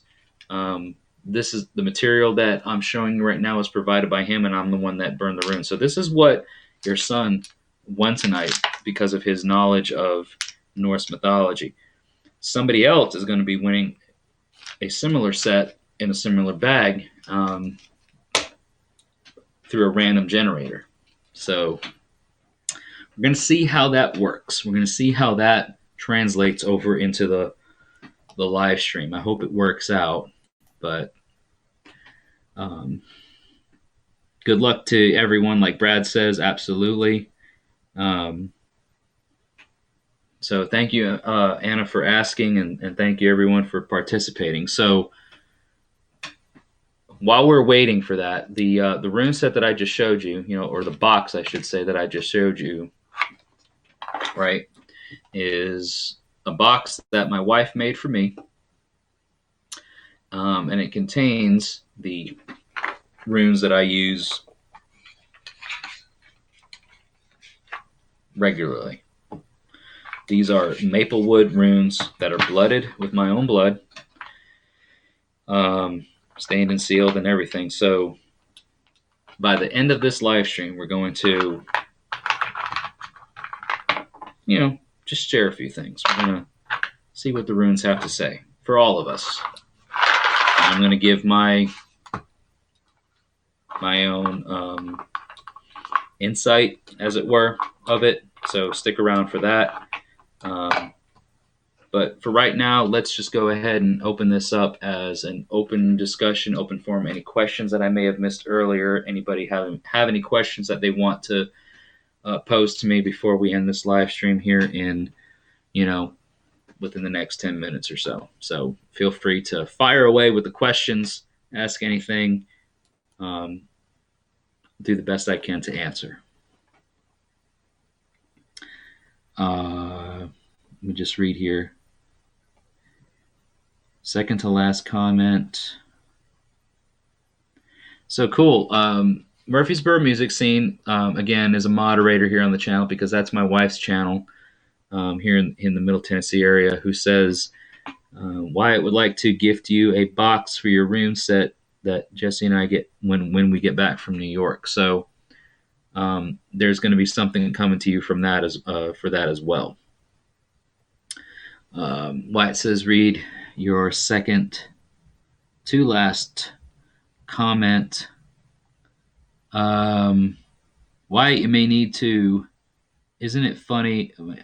Second to last. Isn't it funny how the main god of Norse mythology is depressed and overworked alcoholic? Are you referring to Odin?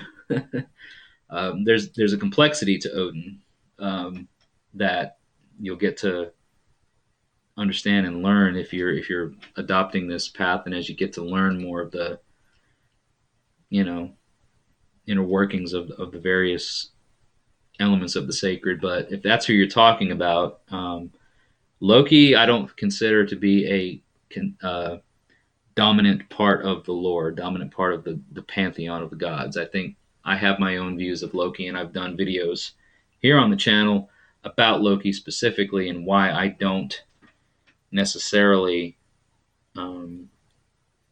work with him in ritual or hail him in ritual. What everyone does individually is up to them, and that's fine. Not my hall, not my call. I stick to that. But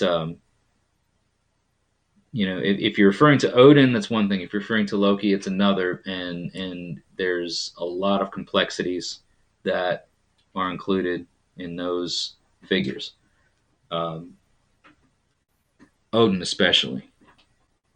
Very complex. And Maria says that she doesn't hail Loki at all either. So again, if you do, this is not a platform for us to discuss like, well, if you do, you're wrong, or blah blah blah. Like, hey, if that's what you do, if that's where you feel like there's a place, like there's place, and there's parts of things. The way I live, and the way I view heathenry, and how I adopt my beliefs in heathenry, my worldview of things is Loki has a specific um, existence, and he has a specific part, and a part that is to be learned from.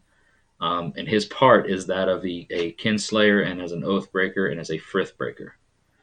And that goes into some more advanced heathenry views, and things that are more focused on mm, more advanced levels of heathenry. It's not an introductory level of heathenry understanding. So there's that, and what you do, and how you do, and how you heathen, and what you do to heathen. That's You're going to figure things out, and you're going to learn things, and you're going to develop your own way as you go. So hopefully what things like I do, what things that Eric Shervin does over at the Ravens Call, Matthew Petrie, if you're able to so follow and keep track of the things that he does, like, everyone has their own way to healing. Your own way is going to be your own way, and how you connect and how you communicate um, to your various, whether it be the sacred elements of the gods, or whether it be the aspects of the holy, within your own Innengard, within your own hearth, within your own home, all those elements of the Husvatir, the Landvatir, the ancestors, all that kind of stuff. It's a very complex dynamic. So stay tuned for stuff that comes out on this channel, and some of the other channels that I collaborate with, because I hope that it only helps new heathens, especially, develop and grow, and do what they do. So everyone's path is their own, like Matthew Petrie just said. So it is 3 minutes till the top of the hour, which means I have been streaming live on this channel for 3 hours, and I've only had to get up for a bathroom break once. Not tooting my own horn, not bragging, not boasting, whatever, but I think that's pretty respectable. But the most important thing that we need to do right now is, as we close the live stream, as we get to where we're closing it out here on this Friday night or Saturday afternoon for Maria, where you are in New Zealand, it's a Saturday afternoon, but here in the States, it is a late Friday night. Here, what we need to do is determine who won that raffle, who won that new cherry rune set. So let's here's what I'm going to try and do. I want to know, I'm not sure if this is going to work, but I'm going to try it. I'm using an external streaming service, which is how you see, like, where it says, like, subscribe to Midgard Musing and everything. I want to know if you guys see this wheel of names. Do you see this wheel of names by chance?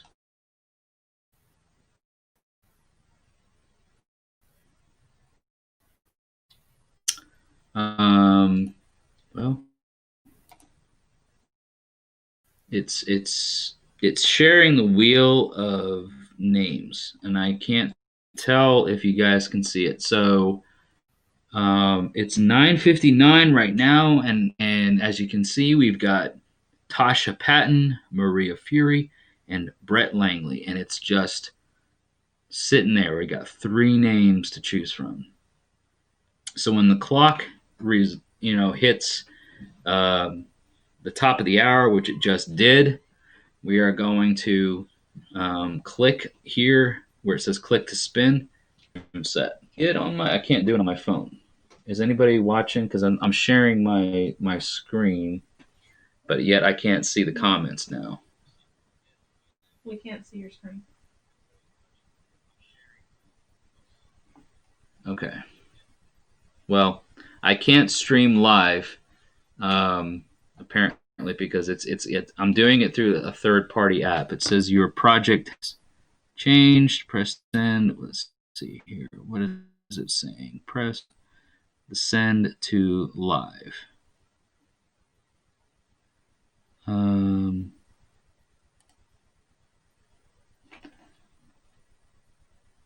Let me know if this comes through. I just clicked on it and it says send to live. Oh, there it is. So you guys can see it now, right? All right. Okay. I just figured out. This is my first time doing it, so thank you all for. All right. So do you see the spinning thing? We've got Tasha Patton, Maria Fury, Brett Langley. We got 3 people. So here's what's going to happen. I'm going to click on this now. It's probably not doing it in real time, but I'm watching it. So here we go. I'm going to click on it. It says click to spin. And it's spinning.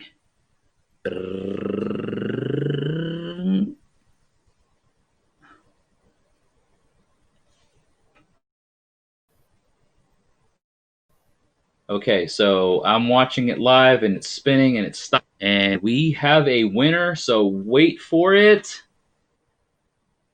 Ladies and gentlemen, you are watching it live right now.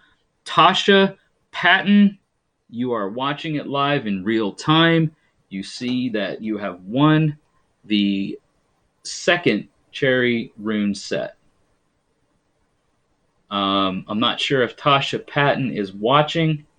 However, I'm going to leave this up. It's very fuzzy. It is very fuzzy. Can everybody see that it says Tasha Patton? I'm going to leave it up for anybody to screenshot or whatever. I'm not trying to, you know, sabotage or do anything nefarious in any sort of way. I want people to know that this is being done wholesome, in a wholesome way. So it says Tasha Patton. Can everybody see that? No, that's what it looks like. A big blur. Okay.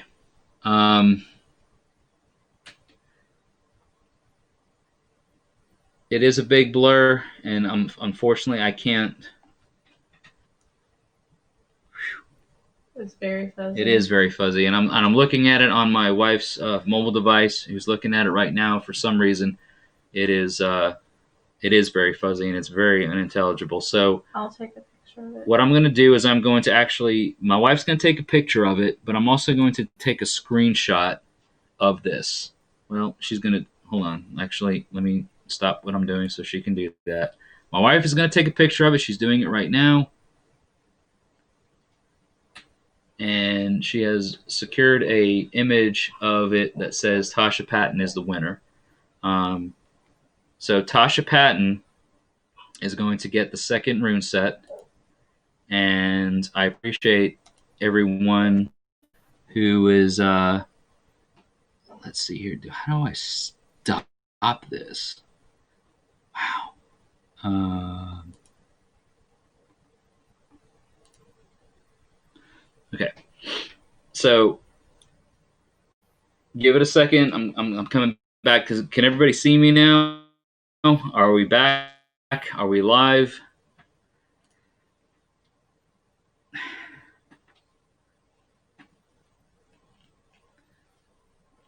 Refreshing.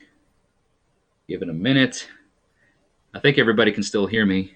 And here we go. Let me look at the comments.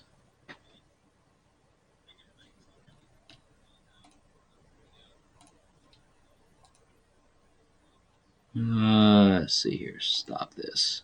Okay. Stop it. Yay, there we go. All right, I'm back. Am I back? Yes.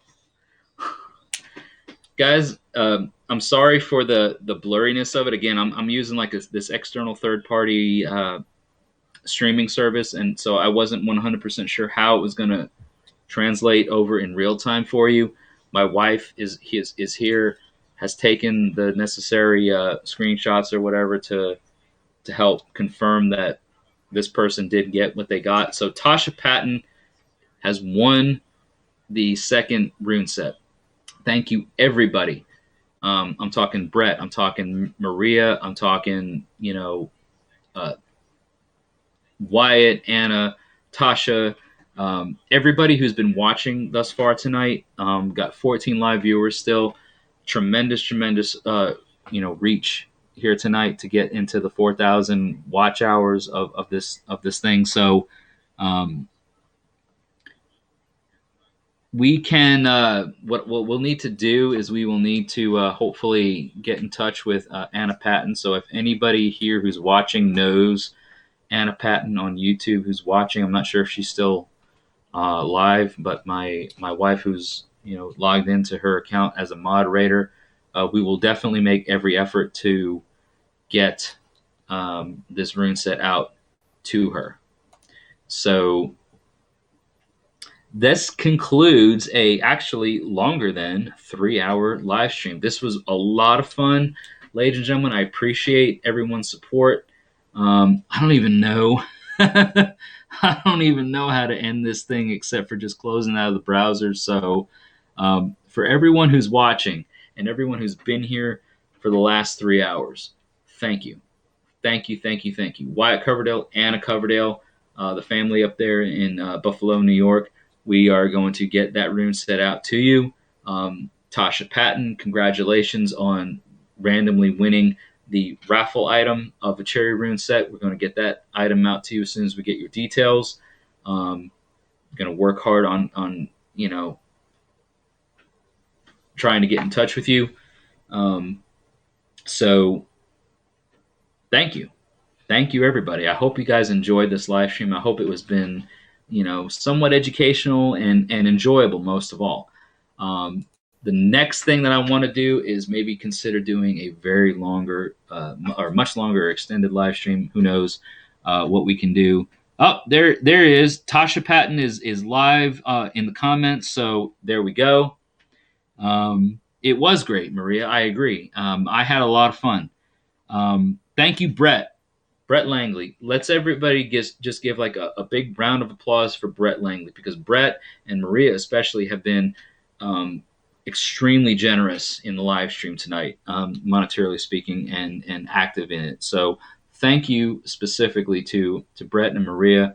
Thank you for your support. Maria, of course, thank you for your ongoing patronage on Patreon. You guys and gals who are interested in wanting to support Midgard Musings in an ongoing way, you can definitely do so by checking out all the things that are in my link tree, which I'm posting down in the comments below.